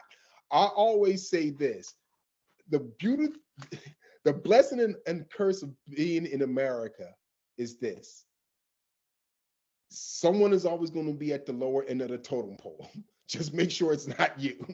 So it's a good point. Yeah. So what I mean by that is that there's going to be some style of wrestling that you don't like. I said that Mud Show Backyard West Oak Lane Indie Wrestling Championship. I'm not for it, but that's a guilty pleasure of mine. I'm going to watch it. Do I think it's high level wrestling? No, but I accept it for what it is. Mm-hmm. So everyone has different tastes. And that's the thing that bothers me, is that someone becomes an enemy or you hate someone because they have a different taste. I'm a pescatarian. I don't eat meat. Mm-hmm. But I'm not going to get upset or get angry because someone else is eating a steak in front of me. I'm like, hey, that's what you like. That's what you like. I don't like it. I don't eat it. That's what you like. So, and then it's always this thing that, oh, this is destroying the industry. This is destroying the industry. Well, no, this industry has been going on for years and it's continued to go on. Mm-hmm. It's going to ebb and flow. It's going to have its high points and low points. Maybe it's a low point today for the next 5 years. Tomorrow it's going to be a big boom. You never know what's going to happen. Exactly. It's going to be here. So getting back to Punk, I think that's what's happening with people like us, super fans, passionate fans, and then the people who are in the industry. I think the overwhelming majority are picking sides. I'm like, you can't pick a side, because personally, from what I know from an outsider, they all wrong. Everybody wrong. Everybody has a hand in this madness. There's no right person. No one's 100% right. No one's 100% wrong. Mm-hmm. Everyone has to. Now, how it was handled, it remains to be seen. But I will say this: whether I or anyone else agrees with Tony Khan's decision to let Punk go, finally, Tony Khan, you made a decision. You made a hard decision. Yep. Because it seems like you weren't making hard decisions on anything, even before this controversy. It's just like, I'm a fan. I want everyone to. Yes, Tony Khan. Guess what? I heard someone say this. They said they started this organization, and it was a grassroots organization. It was which is all friends, and they said, hey, this is a cause to help homeless people and everything like that. And they started doing this thing, and they were very passionate, and it was growing, and it was having a good time and dealing with the challenges and the ups and downs, but they really loved it. But then when it grew to the point where they had to put systems in place, and they became a major nonprofit and getting large funding and had to have a board and everything, the passion and the fun and the joy left, because it became structured, it became corporate. I truly believe Tony Khan came into this as a super fan, loved it, wanted to do something for the wrestling community and himself, and he created this. And the first couple of years, it was great. But when you're dealing with hundreds of staff, not just in ring, behind the scenes, all over the place. Yep. You're going to have 100 different personalities. You can ask 100 people, should we go left? Or you can ask 100 people the same question. They're going to answer it all different. And guess what? No, you got 100 people. Ask them one question. We should do this or do that? You're going to get 150 different answers. Oh, yeah, exactly. That's what you're going to get. So you're going to deal with these different personalities. And so I heard someone say, being a leader, being a CEO, being a manager, being an owner, Your primary job is to put out fires, nothing else. A fire started, and you let it go, you let it go, you let it go, you let it go, you let it go. I don't know what he was doing behind the scenes, but finally you made a decision that was open to the entire public. Great. Continue that if you want to. He needs, I read an article when all this was going on. Someone said he needs to call Vince McMahon and get some advice on how to be an a-hole in dealing with issues like this. And I'm like, you know what? I got my feelings about Vince McMahon, but yeah, you got to do that. You got to make tough decisions. He made a tough decision. We'll see. And if he takes the Vince McMahon's a mindset that is, okay, Punk, you're fired. Next year, you can say, hey, Punk, you're back. You want to come back? Because what did Vince McMahon say in one interview? I don't have to like you to make money. Yep. It's true. He did that with Hogan. He did that with so many people that he got rid of, had beefs with, and then he brought them back. I don't have to like you to make money. Yep. All right, that beef is over 2 years, 3 years ago. I'm cool now. You cool now? Let's go make this money. Let's go do business. Yep. Tony Khan, you could do the same thing now. Punk may be up there in a little age. You may throw him in a different role, a manager or coach or something like that. But you made a decision. I don't think you should have made that decision, but I don't know the nuance of everything.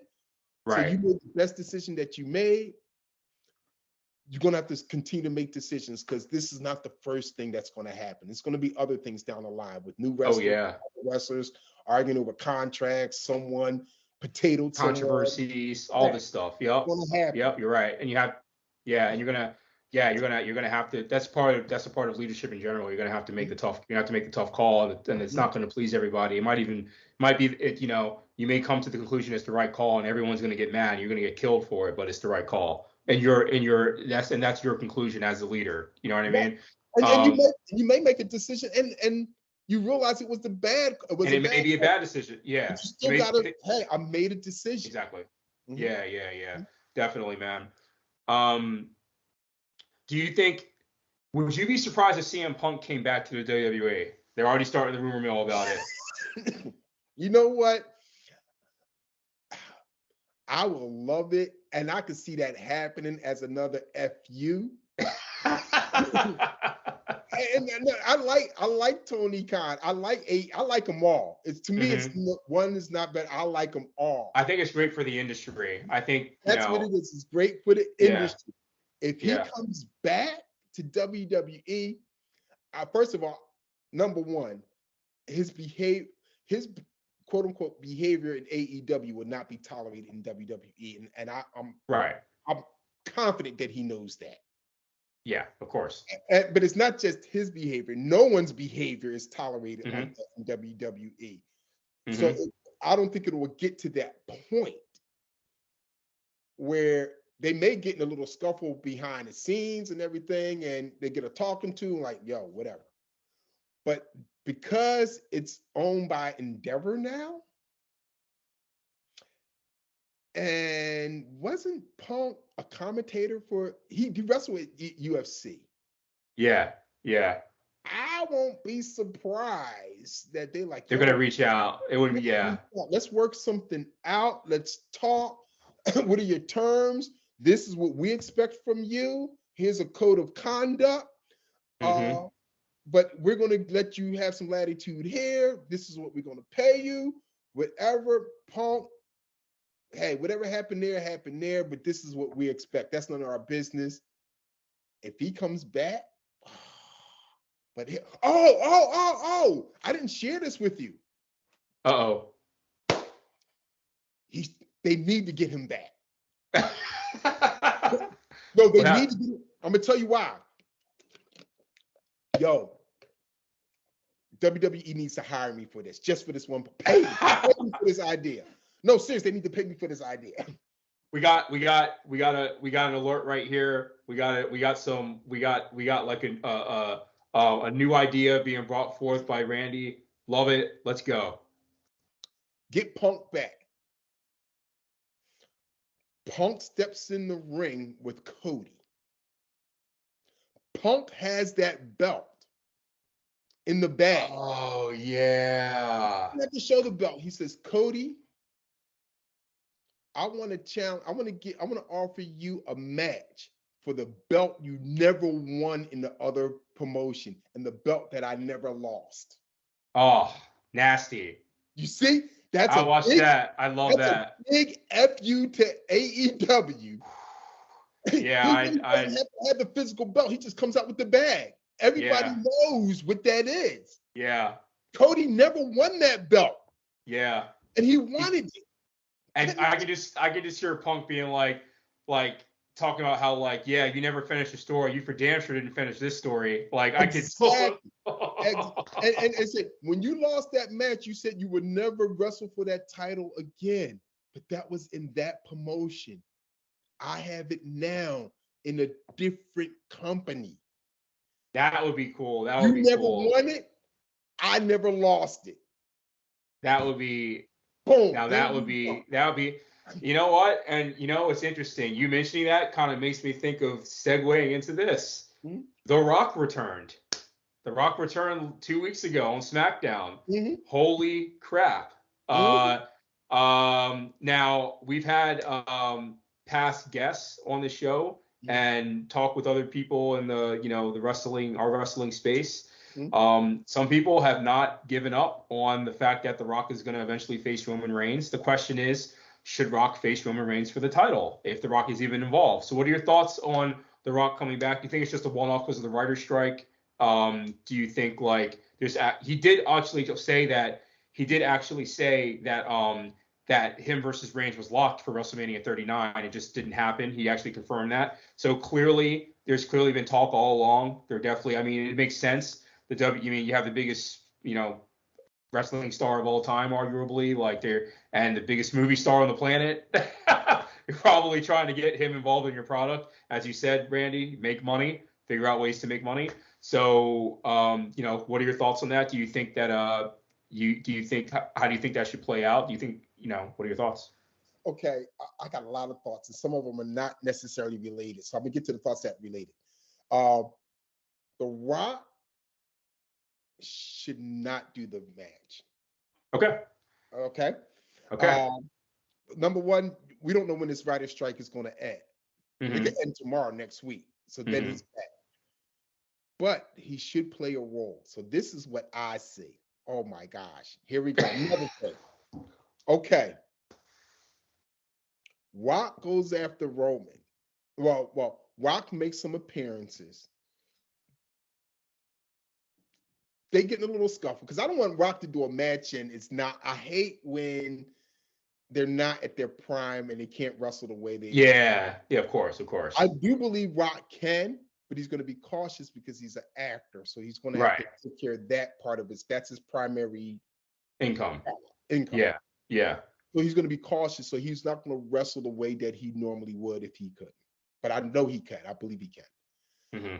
Start this beef between. They may have a little in the ring, run in, fight, smack, whatever, but not a full match. Roman challenges Rock. Rock says, okay, I got you.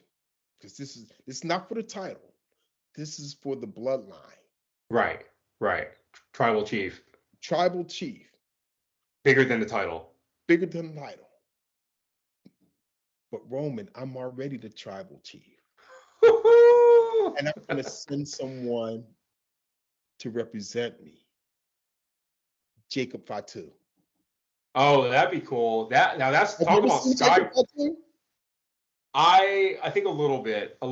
That's skyrocketing, man. That is like he's part of their family. Right. He's an MLW.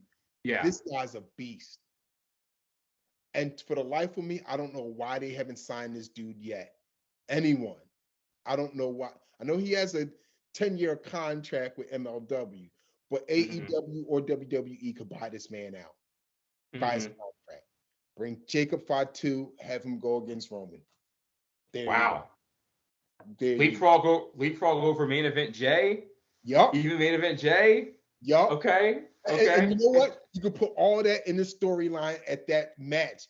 Jay comes in there, interferes on behalf of Roman, but he's not a fan of Roman or whatever like that. But he feels as though that he should have that spot. Don't make it a three-way, but just bring Jacob Fatu up in there. Yup. Like the take, interesting and different perspective. I like it. That's awesome.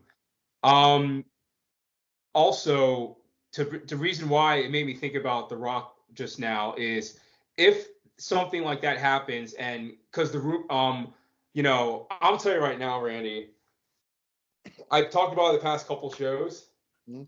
At WrestleMania 39, the crowd was completely and utterly ready for Cody Rhodes to win. I have never.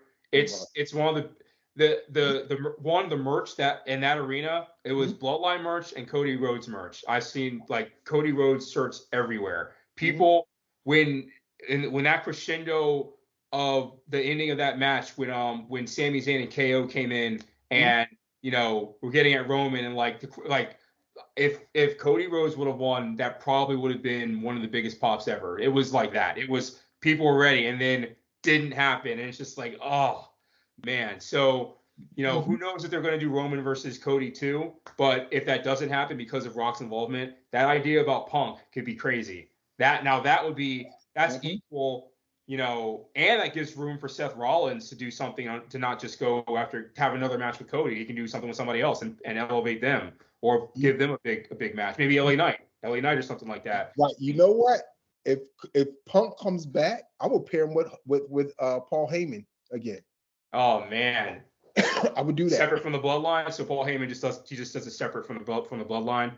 I would say before Punk shows up, there's something where Paul Heyman exits. The wise man's exiled. Yep. Then he comes back with Punk. Yep. Oh my gosh, man! Yeah, that's how you introduce Punk. He take Heyman off the air for a while, for a month or two. Well, 2 months, 3 months. Yeah. Then he comes back and you're like, "What are you here for? We thought we got rid of you. Whatever. The Bloodline destroyed you. He said, "I came back and I got something for you." Punk comes out. That would be crazy. That'd be crazy. Crazy. I think the fun thing about being pro wrestling fans are just being students of in terms of like fan students of like just watching it over the years. Like it's always fun to speculate about different storylines, different scenarios, and stuff like that. And it's even better when they hit. And man, if Punk comes back and he has a bag of that, I want to hit you up and be like, damn, man. You know what, man? You need to get a check. No, something just came to my mind. You know what? Wrestling fans are the original fantasy bookers. Right? We are the original fantasy bookers. We've been doing this before fantasy booking was a thing. Yeah. It's true. It's true. And the beauty of it is sometimes stuff hits. Yep. Exactly, man. Just a little thing that just popped off in my head right now. I was talking on a forum or something like that, and they were discussing what it could take for AEW is clearly an incredible, impressive run, but what would it take for it to really put people on notice? And I said at least in my opinion, I was it would more fantasy booking. I was just in my opinion, you need Punk is an addition. You need someone like that, but to really move the needle, really get people. You need one of the mega stars. You need however you want to rank them. I said Hogan's probably a little too old now. If this was 15 years ago and AEW was around, Hogan, right? Someone like that, an Austin or a Rock, or probably more for today's era, a Cena. If Cena went to AEW and turned heel, I'm not saying it's going to be as big as Hogan, but that would probably be oh shit. People are going to be let me turn this on right now. You need that's probably that's the level of or The Rock goes there and he's not The Rock, he's just Dwayne Johnson there. I don't know, but you know what I mean. It's going to take a really tier 1 type of talent that still can to move, in my opinion, or maybe So here's my thoughts on that. I don't know. I've been hearing, reading that AEW has been having issues with numbers in their house shows. Is Really? that true? There's so much information, misinformation, rumors, and stuff like that. Uh, all I can say is the events that I've went to at the Lear Horror Center, and you've been there too. They've been, considering their fact that they're a relatively new company, you know, they were pretty lit, to be honest with you. They weren't like full to the, they were filled enough. You know what Okay. I mean? So if that's true, and this is going to lead to what you were talking about, Hmm. I will I would say let's make AEW. We're not trying to compete with WWE, even though they say they're not. Right. They are. They are. Yeah, of course. But what you want to do is differentiate yourself enough and make you say, "Hey, we're just something totally different." Yeah. Like you have Chick-fil-A and you have McDonald's. They're both Yeah. fast food restaurants, but they're different. One Yes. sells chicken, one sells burgers. Right. Right. So, with that being said, AEW, go to smaller arenas, 10,000 seats at the most, because now you know you're going to get a packed house all the time. You may have to Yeah. increase the fees. I don't know how the financials will work out because you may have to increase the fees to cover costs of everything, revenue. Uh, Smaller arenas, not as small as ECW, but not as large as, let's say, a 50, 30,000 seat. Right. So you're making it more intimate. Okay. That's the first thing. So now the Yeah. crowd is really going to be invested in it. Probably gonna garner more passionate fans. Right. That indie hue. Right. So Yeah. now with that, like you said, they're going to need a megastar. So do you take a megastar from WWE, or do you create one? I believe That's a they. great question. Yeah, That's a great question. I know they created one, but what they're doing with him right now, he's doing good, and that's MJF. Oh, M, MJF. MJF is their megastar. We When had a they conversation about MJF, dude. I can't wait to keep going, keep going, keep going, keep when they going. paired him with Adam Cole, it's all right. They got him doing some silly stuff. MJF, I love this dude because give him give him lemons, he's gonna make a lemon orchard. Because Right. he's doing great with this funny stuff with, and it's the tension there, who's gonna turn on who and all that. Yeah, That's yeah, yeah, great. yeah. The best That's great. friend. Yeah, yeah, yeah. Right. But there's some comedy elements to this where I think you just make this guy just continue making him the nasty guy he is. Hmm. And you can say he's face now, but that's their megastar. And they Hmm. need to invest and protect him at all costs. Because what I would suggest is put him, his next feud should be against Ricky Starks. Hmm. Hmm. Ricky Starks is getting some grind. Right, So right. do they create a homegrown megastar, or do they get some Poach.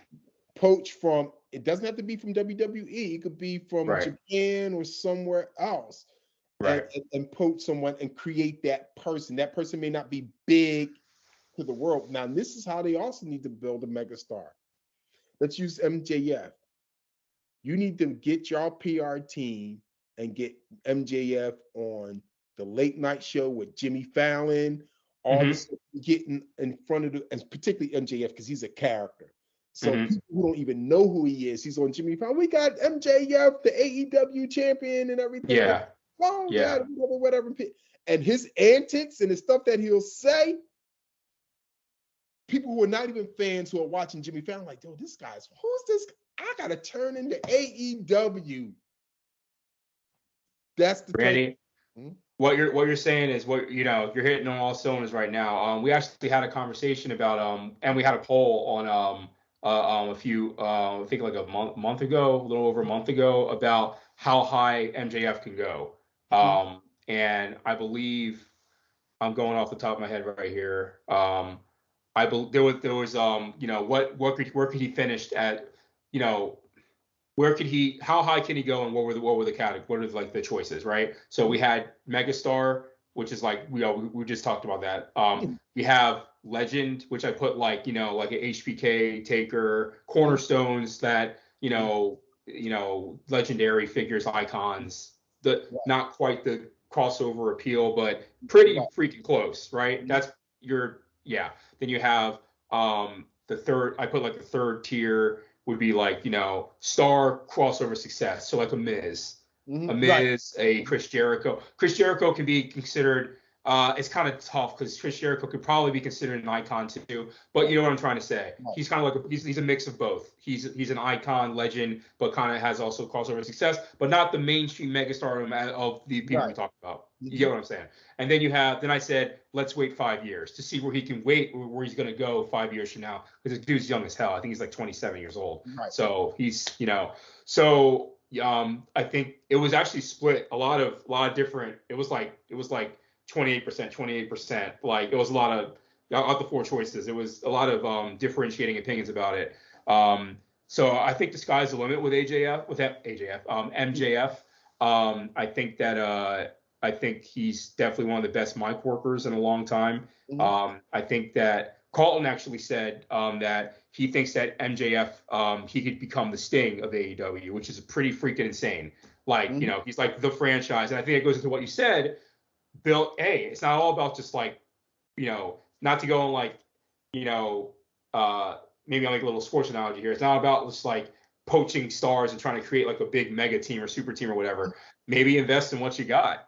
Maybe invest in you have something there. You have a unique personality. For damn sure WWE is going to try to get MJF. What does that tell you? So you have somebody there. You have somebody right there in your pocket and you got the resources. You have billions of dollars. You have a guy who's a billionaire. You know what I mean? Use that. That's a good point. I'm happy you actually mentioned that. It's not all, maybe you got somebody you invest enough that, it starts to get organically bigger because you have that personality there, that glue. You know what I mean? So and I would go so far to say they need to groom 3 people just in case one, just in case one leaves, one gets injured, cannot wrestle anymore. Groom 3 people. MJF is one of them. Who else? I don't know. I don't know. I got a question, Randy. Wait, what happened to Wardlow? I was asking this at a question. Yeah. This man was like over as hell. Like people were going nuts over this man. What happened? I think I need to. All right, I'm just saying, like, what's going on? This guy was just showing up, power bombing the hell out of people, like, and being like, like everyone's going nuts for this guy, and then all of a sudden, nothing. And I'm like, yeah. You know what I think happened? Because him and MJF was having a feud. And that's when the Punk incident happened, and that made that was all the talk, and that kind of buried that run he was given. But I don't. They still could have done something with him and kept him. I don't know. So in AEW, let's get back to who could be the megastars. We got MJF. Yeah. What about Hangman Page? Because people love him, man. What do you think about him? I'm biased. He does nothing for me. Okay. I don't think he has that it factor. I don't know, dude. Did you go to the AEW event where Punk did the Punk came out? It was like I think it was like 2021. Here in Philly? Yeah. It was after stuff started to open again with shutdown stuff like that. I went to it. Punk didn't get the biggest pop of the night. I was shocked. It was Hangman Page. Wow. By far. I was like, what? I was like looking around. I was like, what? So I don't know. People seem to love him. Maybe he just does nothing for me. Maybe that's just me. Maybe I'm the minority in that. Kenny Omega? I mean, he's known around the world. I've heard nothing but this guy's like the next GOAT for years. But Kenny Omega, how come he's not? Is it? Does he need another gimmick? Does he need a redirection? Like, is he someone that could? I would, based on what I've heard, I would think, but I haven't seen it like cross over or resonate like that. I Everyone, think I, yeah. two things with Kenny. I think right now he should have went to the WWE 6 years ago, maybe 7 years ago, when he was really at the pinnacle. Mm-hmm. Should have went to the WWE. Now I think he's still up there, but he's starting to be on the downside. His body's beat up, and Okay. he's still giving good matches and things. Yeah. But, But you've seen him over the years. You're saying that he's a good choice, but it would have been definitely it could have been capitalized like if it was like 6 to 7 years ago. Definitely. if Khan would have formed AEW AEW. Yeah. 8-10 years ago, yeah. Okay. So MJF maybe. Oh, whatchamacallit? They're gonna have to market him totally different though. Swerve. Who? Swerve is Oh, Swerve. Swerve, good call. Swerve was doing. See his manager, Prince. It's nah. It's going viral, man. People are picking up with it, and Swerve's got a lot of attitude, man. He comes out. Hey, that's a good point. That's a great pick. I wasn't a fan of Prince Nana when he was in Ring of Honor. He used to be a wrestler. Mm-hmm. But he got something about him. Actually, I'm gonna tell you what I would do. This is just in wrestling, not out beyond wrestling. I would take Prince Nana off, stop managing. I would have Prince Nana stop managing Swerve, and I will put Stokely in there. Okay. Stokely's a better mouthpiece. Okay. He's funny. But Swerve is such a great heel. If he could work as a face, he could be up there. If he could work as a face. I don't know how that will work. So we got MJF, Swerve. That's 2. Who else could work? What about one of the ladies? Britt? I'm just trying to think. I'm trying to think outside the box here. Definitely Britt. That's the only. Oh, whatchamacallit? Kind of like Becky Lynch. Becky Lynch on the women's side is pretty big star. You know what I mean? What's her name? Oh my gosh, she was in WWE. Thunder Rosa. No. She was in WWE and NXT. What's her name? NXT. She got the Marilyn Monroe look now with her hair. Oh, Toni Storm? Yes. They could work. They've been trying to. Yeah, they've been trying to. I get it. They've been trying to. I don't know what's gonna happen. We'll see. It remains to be seen. I hear you. I think that the industry is. Obviously she's talented, obviously, but like, I think that I feel like that she's been on the cusp for a while, but has she had that tipping point moment that you kind of mentioned earlier? Maybe she hasn't had that yet. Maybe she needs that. Right. You know what I mean? Definitely Britt. Yeah. Britt is going to. She has the potential to supersede wrestling, to be on that. Right. For AEW, she has the potential to do that. That's another one. I would try to get her on some TV shows, like mainstream talk shows. She has a personality and attitude about it. Yeah. I see that. Or get her like a guest spot on something like that. I would do that with Britt. I would do that with MJF. I would do that with Swerve. Now, marketing Swerve, this may sound really wrong. I will really pitch Swerve outside the wrestling community to the Black community. Mm-hmm. So have him do a guest spot on, let's say, Power with 50 Cent, that show. Yeah. I got you. The culture. There. Yeah. Have him do some other stuff, and he's still going to maintain that heel character and do that stuff. Because my thing is, if you want to build a superstar, as you said, you either a superstar in wrestling or someone who's outside of wrestling. AEW needs that person outside of wrestling. Yeah, truly outside. Now I don't know what happened, but they could have done that with Jade Cargill. She's gonna do it. Yeah, yeah, yeah. He's going to Oh, get they're making it clear that's what they're going to do with her already from the Mhm. jump. and, WWE made that. and they're shady. Well, I'm not going to say it's shady. It's a smart business move because Jade Cargill is going to get a guest appearance on something somewhere down the line. Maybe not soon. Somewhere down the line, she's going to be doing a commercial, No, whether you're it's right. whether it's a She'll be in a commercial, movie. a It's movie, 100%. something You're like 100% that. right. And and so every time, if you look at The Rock, Cena, Batista, Yep. WWE always attaches themselves to that as Yep. if they made that person. Yep. And that's going to be another FU to AEW when that happens with Jade. Barring Yep. any injury, barring any bad attitudes or anything, if everything goes without any major storms, pun not intended, because she could be storming X-Men. um, she's going to get that. Her and Bianca.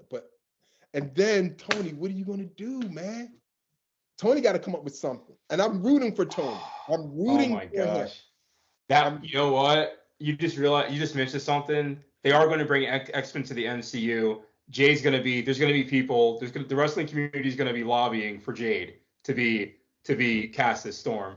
Give her mhm. a few acting classes. There's people, it completely, in terms of just like look, oh my gosh, like, yeah, everyone just be like, oh, this is like perfect. Yeah. They dropped the ball on Storm several times. Well, Right, right.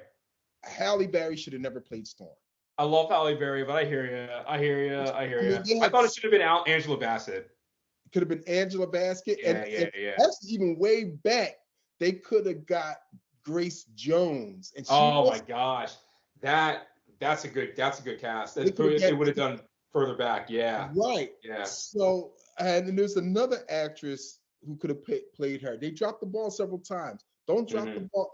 Get Jade some acting lessons. Endeavor, Vince, get Get that. Jade some acting lessons, y'all. Yes, and use your machine to get her in that role. Yeah. Serious. Even if it's a minor role, even if Storm just comes up, says a few lines, she's there for 5 minutes and whatever. Yup. Get her in there because Yeah. she's good. Storm. She really doesn't have the acting thing down, but we could work with her. We'll give her a 5 minute spot. We'll work with her. So when we do another movie, she's ready. I was gonna say, they do those like kind of like those like quick appearances. It doesn't have to be a feature length, just like have her do that cameo at the post credit. That's Mhm. it. Couple Mhm. sentences, big music. Oh my gosh, it's Storm, and Right. then that's it. Storm, Yep. and then like yeah, 3 movies down the line, that's when she'll have to show up. Yep. Whole MCU thing, we get it. Yep. Speaking of we just talked about mentioning acting and whatnot. Earlier we were talking about wrestling documentaries and wrestling shows and whatnot, Mhm. and I know that you wanted to you wanted to talk about that a little bit more. So there are two wrestling guys. I forget what we were talking two wrestling shows. I forgot there was one, the Monster Factory, and on Apple Plus that it details the Monster Factory in New Jersey. But there's also the documentary or the reality show or Yeah. what have you, wrestlers on Netflix. Right. So I know you have some words for those Yeah. I for haven't wrestling seen. on I Netflix. haven't seen the one on Apple Plus. So you're the first time I've ever heard of it. So I need to check that out. The Wrestlers, I just finished that 2 days ago. It's actually good. Okay. And the reason why I say it's not a documentary per se. So not like beyond. It's not like beyond the mat. Nothing like that. Nothing like yeah. Yeah, but it's somewhat like a documentary because you're seeing what goes on behind the scenes of Ohio Valley Wrestling. OVW. So if Okay. you're going in there thinking, I want to see this documentary on Valley Wrestling, and you want to see how did it started, and you'll see how it started to where it is today. You're not going to get that. Okay. It's just present day. Al Snow purchased this company. He's running this company, and it's the ups, downs, all arounds, and the challenges of running this company as a wrestler, but dealing with people who are partial owners of the company that know nothing about the wrestling business, but they know business, and how do they work with each other in addition to training these wrestlers and dealing with the different personalities of these wrestlers. Now, there's three people, because this series was filmed what, a year, maybe 2 years ago. Yeah, probably like a year or two ago. There's three people who moved on. One, I can't think of her name right off the hand, because she's in NXT training, I think. Oh, cool. Awesome. And then it's this girl named, and she's one of the main characters or main people they focus on. Her name is Hollywood Haley. Okay. And she's from the That streets. name. She's from the streets, as they say. Okay.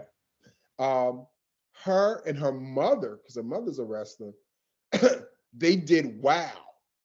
Okay. And I think Hollywood is doing something else now. I know she did an episode of AEW.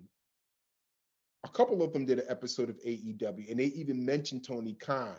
So I wonder if Tony Khan is working with OVW in a formal or an informal way. Wouldn't be surprised. I wouldn't, and that would be a good move for both of them. Yeah. Yeah. So the storyline in this series is that, hey, they're struggling. They need to, with financially and everything. And I'm sitting up here laughing, and I'm like, maybe they are, maybe they don't, because television, you got to add some drama. Yeah, of course. Well, but maybe they are struggling. But then I'm thinking, reality's hit in, and he said, but this is on Netflix. They got a pretty good check from Netflix. Right. They got a pretty good check on Netflix for this. Yeah, getting a good check from Netflix. So it's a good story behind the scenes. And it got me thinking, what happens in these larger promotions, WWE, AEW, Impact, New Japan, how you deal with different personalities, how you deal with, oh my gosh, we didn't sell out tonight. What's going on here? These wrestlers some of them, they know that they're not going to get to the major leagues because they're past their primes, but they're doing it for the love. Right. Others, that's their goal, and their struggles and everything like that. So that's what that's what that's about. I gotta check that out. Now, I'm definitely gonna make sure to check that out.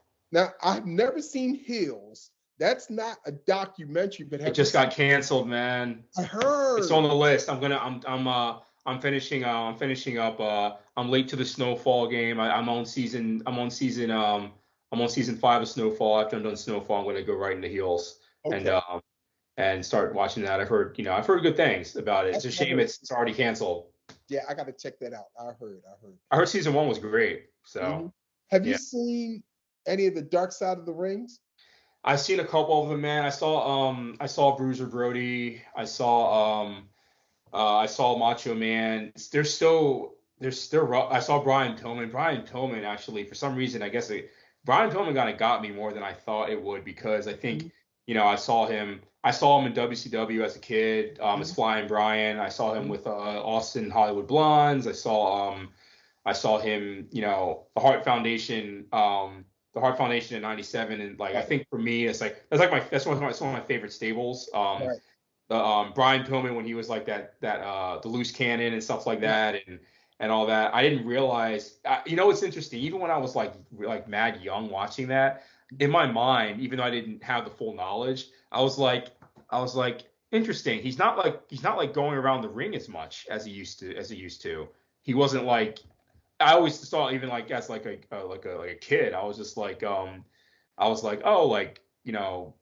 Brian isn't really going everywhere on the ring, and I'm noticing that WWE, and then I didn't put together that he was hurt.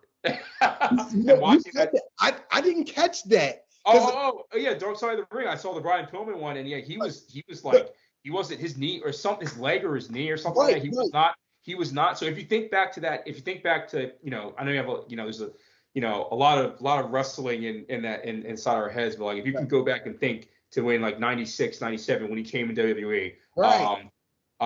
He wasn't as, he wasn't as like as airborne and stuff like Right. that. And I think a part of that they were kind of talking about that in the show, that like a reason for that is because he wasn't physically as able and stuff like Right. that. So check that episode out. No, But no, no.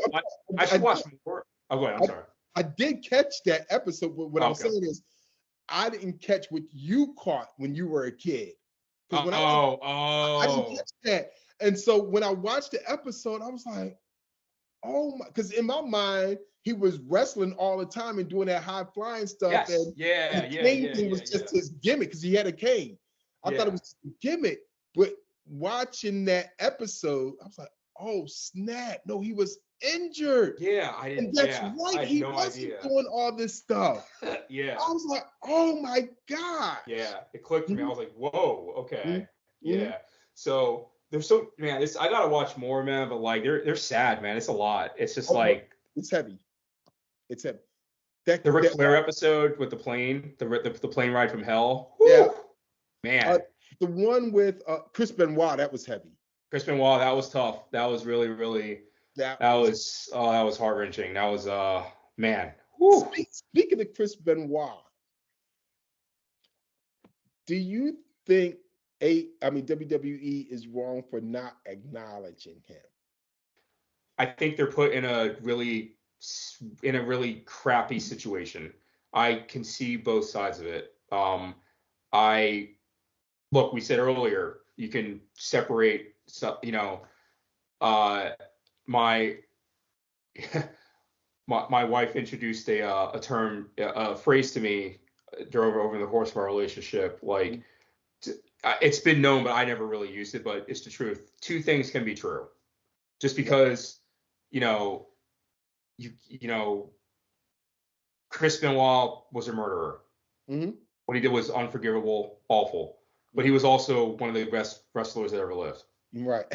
So it's an interesting dichotomy. And for PR purposes and everything like that, industry purposes, all that stuff, backlash having to deal with it, especially in today's social media world. Mm-hmm. And when it happened in 2007, social media was around, but it wasn't as evolved as it is now. But it was around. MySpace, YouTube, Facebook, Twitter. They were all around in 2007 when that murder happened, when that murder suicide happened. So it's a tough spot to be in. So I would love your thoughts.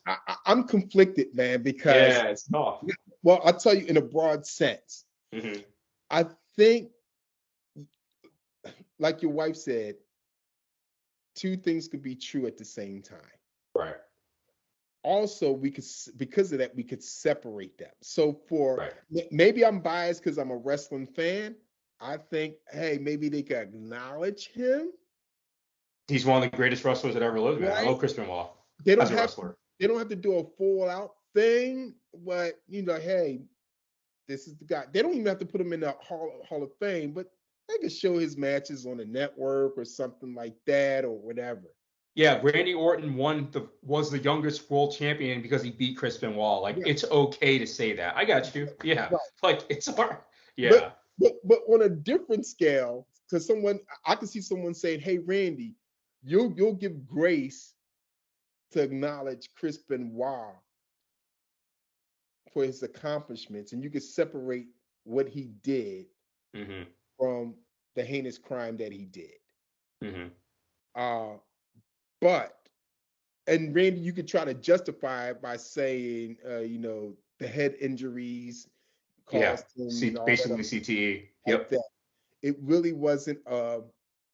Some people could say it really wasn't like a crime of hate. She was leaving him. She was killing him, or leaving him so he killed her and his son. Yeah. It's just whatever. It's a mental health thing. Yes. You can argue that all day long. And I'm not saying I'm right. I'm not saying I'm wrong. I don't even have a stand, but I've heard these arguments. Yeah. But Randy, you're not going to give latitude to R. Kelly. Because I'm not. I'm not listening to R. Kelly. If his song comes on, I turn it off. I think that man should be banned and everything else. And we got the evidence, and it's not a deep fake video because that technology wasn't available back then. So yeah, I can't give grace to R. Kelly. I feel you, man. I feel you. But some It's people interesting, can man. though. But some people can, and I had this conversation. They're like, well, I can separate the two with R. Kelly.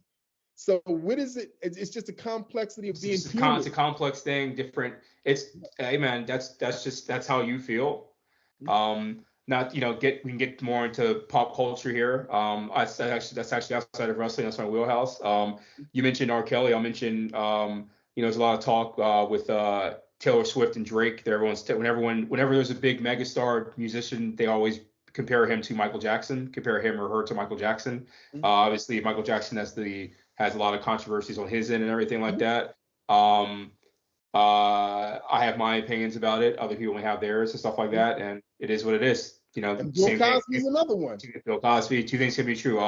I mentioned Elvis Presley. A lot of people. I mean, Woody Allen. People like to talk about it. Woody Allen. Like it just is. It just is what it is. It's kind of. It's a delicate, complex type of thing. I completely get it. But I want to say this about what you said about R. Kelly. I used to say this all the time. We are on Crew Talk talking about music. I love it. It's great. But it connects because we're talking about the two things can be true. Chris Benoit and what he did. So we're talking about other people. So R. Kelly had everything with R. Kelly was, as you said, proof. Absolute. No, he said, she said. Absolute. I was like, how come people are saying this about this guy where it's all he said, she said? It's bad stuff, but it's all he said, she said. All of it. Even found innocent in court in Michael Jackson. I'm just gonna say that. Whatever. Like I'm just saying. But with this guy, literally, like marrying someone at 15 or 14 years old, that's already like what? And then video like I don't want to. I'm just gonna stop because I don't want to because it's video of this. I have to censor that, but like it's like what? Like what's going on? So I hear what you're saying. It's a sliding scale. Yeah, man, it's crazy. And you know what? I know you just said that. Yeah, this is a wrestling program, but we're talking about pop culture. But it goes back to what I said earlier. That wrestling, in a lot of ways, is a reflection of real life issues. Yes. Whether it's part of the scripted wrestling line or the real things that happen in wrestling. It's a microcosm of society that's being played out for entertainment purposes. That's what it is. And so this is how we connect the dots. And this is one of the reasons why I really enjoy wrestling so much, because I could see what's going on being played out on screen with the storylines and then see how it matches to society. That's the beautiful thing about it, man. And that is why. Oh, go on, Seb. Oh, I'm sorry. And I'm going to get political on this.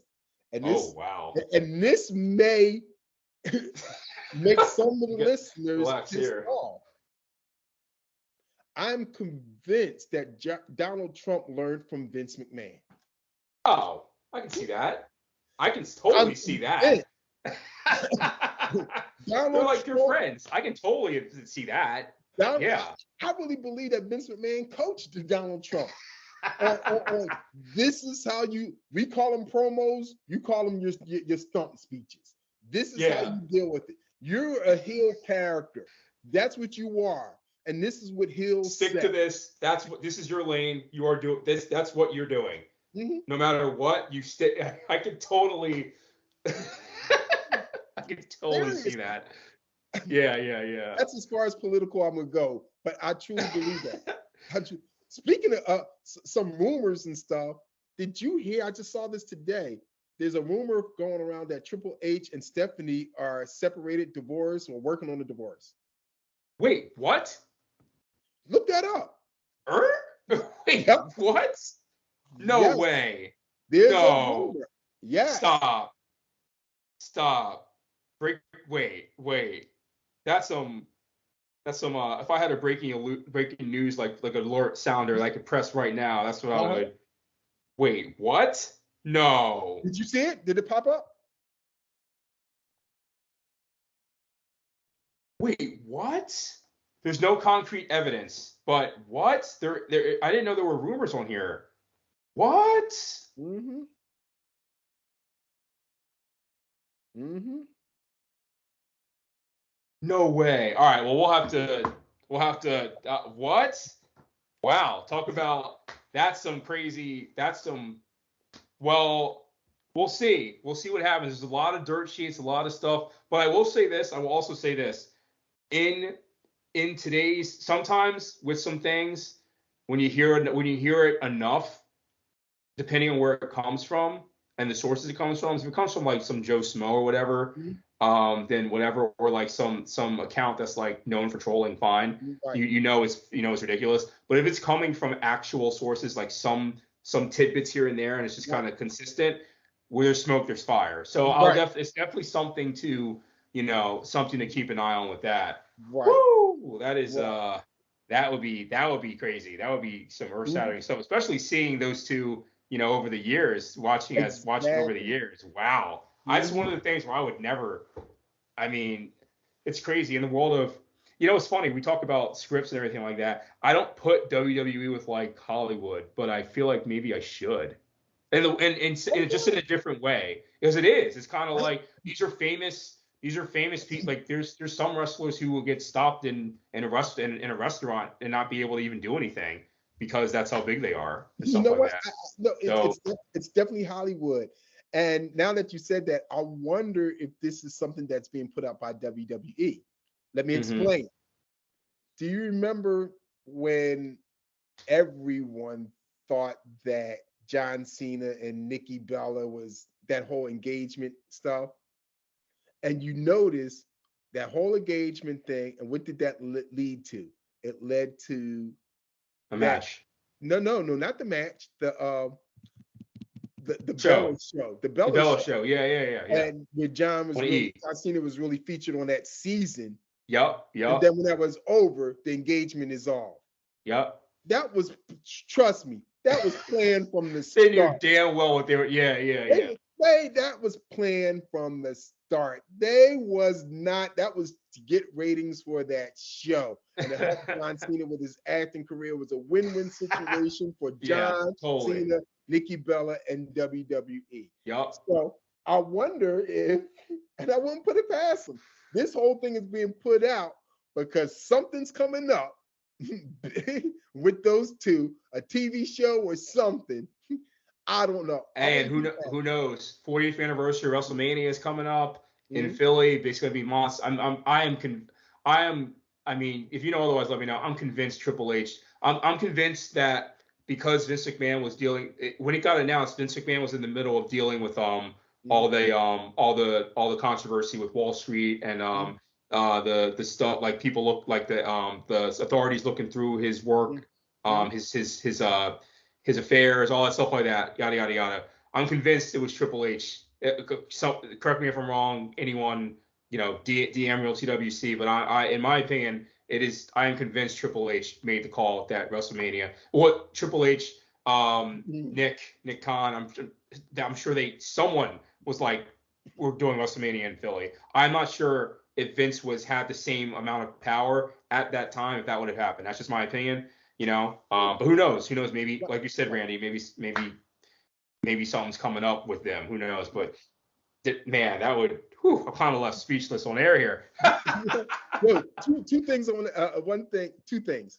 The unionization of wrestlers. I had a SAG AFTRA and all that's going on, the writers' strike and everything. But to tell you the truth, this is where I find The Rock and Triple Cena a little hypocritical. Because working for WWE, you're an independent contractor. Right. But you're told what to wear, how to look, your script, when to work, and all this other stuff. So technically, you're not. Right. So Rock and Cena, they're fighting their unions that they're part of, the SAG, but they're coming back to WWE, which should be unionized. That's a good point. Complex. This is a complex society. Complex. I'm not blaming them, but I'm just saying how complex things are. Something to think about, though. Something to On think one about. side, it's good. On the other side, it's bad. But what's the difference? Right. But I had this conversation, and my best analysis of why wrestling would not be unionized is because it will hurt the smaller promotions. You think that's why? Yeah. You could union, yes, because if wrestlers become unionized, then they could demand higher fees, they could demand medical treatment and all that other stuff. Mm-hmm. Um, so then a smaller promotion, those wrestlers could demand the same thing, and that will put them Yeah. out of business. That's the only thing I could think of. That's the only reason why I think it would. I wouldn't be shocked if that's like when discussions like that happen. You know, yeah, that's I wouldn't be surprised if that came into it. Actually, I saw something. You might be interested in this. I saw a clip from Jesse Ventura. Did you see this? He said he was actually trying to vote. He was trying to organize people to have WWE be unionized, Yes, I do and remember it that. was Hulk Hogan. He said his words. He said it was Hulk Hogan. He said no, Yep. and he's just like F Hulk Hogan. And I was like, yo, Yep. like that is some. That's a damn. Yep. That is quite the accusation. Mhm. Um, you know. Oh no, Vince said Hulk Hogan trumped it and said no or Yep. something like that. Yeah. Yeah. Mhm. Yeah, yeah. So it's crazy, man. The world of wrestling is like a it's a whole world of personalities, entertainment, obviously politics, Mhm. personalities, motives, Mhm. just like a whole big business, whether top to bottom and everything like Mhm. that. But yeah, as we near the the closure of this episode, I just want to say thanks for coming on and tell everybody what you have coming up, where they can where they can reach you at, and anything else that you have coming up in your endeavors. Okay, all right. So right now I'm in the middle of a college tour, but I will be performing at the Sellersville Theater that's just outside of Philadelphia on October 14th. Uh, Nice. it's a family show, so yes, you could bring 12 and up, maybe 8 and up. You could bring them to the show. That's fine. But trust me, it's not geared towards children. It's a family show, so everyone will enjoy it. Sellersville Theater, October 14th.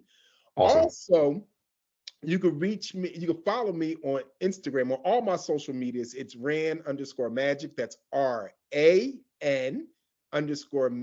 Follow me. If you don't have any friends, I'll follow you back because there's no need for anyone not to have friends in this world these days. But yeah, follow me and you can see my schedule where I'm performing. And if I'm in your area, DM me and I can see if I can get you some comp tickets. But you got to say, hey, I heard you on or I saw you on the podcast talking about wrestling. I'll do that. I have done that in the past on other podcasts, and people show up. They say, "Hey, you're going to be in my area. Can you come?" Like, okay, let me work something out as my special guest. So once again, it's Ran_magic. All my social medias. My website is, of course, www.randyshine, RANDYSHINE.com. I got videos. You can check that out. But yes, I'm the self-proclaimed wrestling fan. Actually, in my magic show, I do make some wrestling references, and wrestling fans of the audience do get it. They do get it.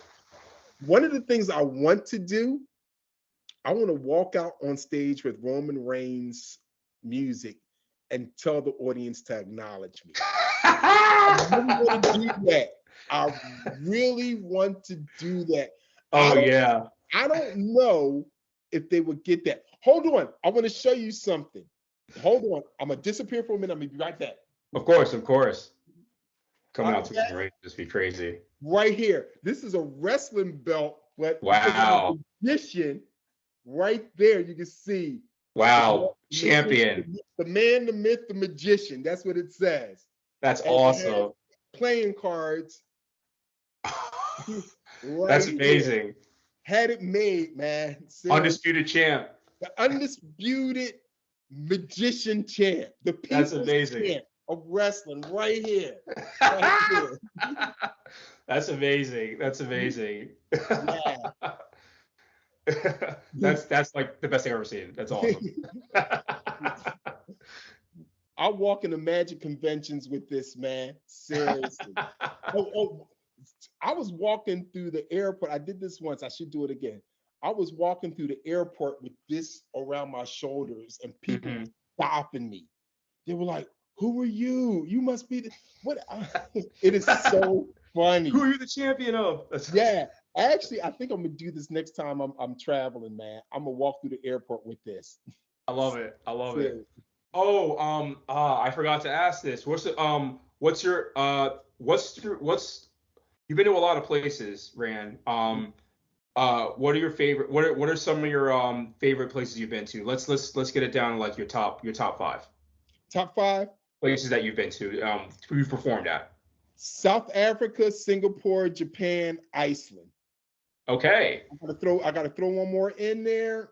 Mm, that's pretty good. You don't have to if you don't want to. yeah, That's pretty good. Wow. that's hard, but yes, yes, yes. You said you In had that that ready. You had that ready to go. in that Damn. order, South Okay. Africa, Singapore, Japan, Iceland. Yep. Oh my gosh, man. Actually, I've always wanted to go to Japan. Obviously South Africa, Africa in general. I want to, yeah, I want to go to, I want to go to so many spots still. I heard good things about Iceland. I've heard Singapore is amazing. So yeah, that's amazing. That's so awesome that you've been to all those, man. Right. Wow. Uh, I've been to Japan. I've been to Singapore twice. Japan three times. Wow. Uh, you will love it in Japan. hmm Oh my gosh, Japan, yeah. I've heard. Singapore, I always tell people this: if you want to travel internationally and you're kind mhm. of nervous, Singapore is the place. Oh, okay. And the reason being is you get a mixture of cultures. You get Southeast Asian culture. hmm 'Cause you could catch a short 30-minute ride to any of the Indonesian islands, and I did that. hmm hmm Um, you get uh, Asian culture. There's a huge Indian population there, huge hmm Chinese population there. You get all these different Asian cultures there, hmm but also English. They speak English very well, Okay. very well. Uh, I don't. Yeah, every point I went, accounted spoke English, Okay. and Wow. more importantly, I will argue that it's the safest country in this world. Why? I've heard Because that. I've heard you're that. you're not allowed to spit. I don't know if some people remember years ago there was an American teenager who graffitied a wall in hmm Singapore, and he got caned 20 times for doing that. Wow. Did not hear that. Damn. A Singapore cane that we see in wrestling 20 Oh times my gosh. across the butt. Yes, for They don't doing that. play. They don't Yeah. play. I heard, I heard when I was there, I was talking to people who live there, and one person said 80% of the police force is undercover. Wow. So why would you do a crime? Why would you think about doing a crime? Right. Don't think about doing drugs. I'm even talking about weed. hmm Don't they literally have a no tolerance rule about any type of drugs. No tolerance. There's no way you're Wow. going to get out of that. No way. So, Okay. So they're wow. All right. so and some people say, "Oh my gosh, that's horrible." It's Oh, I don't no, think it's horrible. I'm just saying they it's just a yeah. real Just safe country because tourism is a hmm big part of their economy. right. So you want to make people who are visiting comfortable and safe. So hmm there you go. So you'll have a great time. It's beautiful. The street food is awesome. And I'm Nice. a pescatarian. The hmm street food is awesome.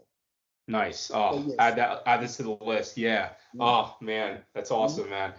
Ay, ay, ay. Well, mhm. we can continue to, talk forever Yes. here. I just want to say, man, yeah, thanks so much for coming on. Thanks so much for sharing your experiences, your dropping knowledge, dropping some really heavy takes, Right. different perspectives and everything like that. Thanks everybody for tuning in. Really appreciate it. This is Ran and just JB signing off. Have a good one. Have a good one.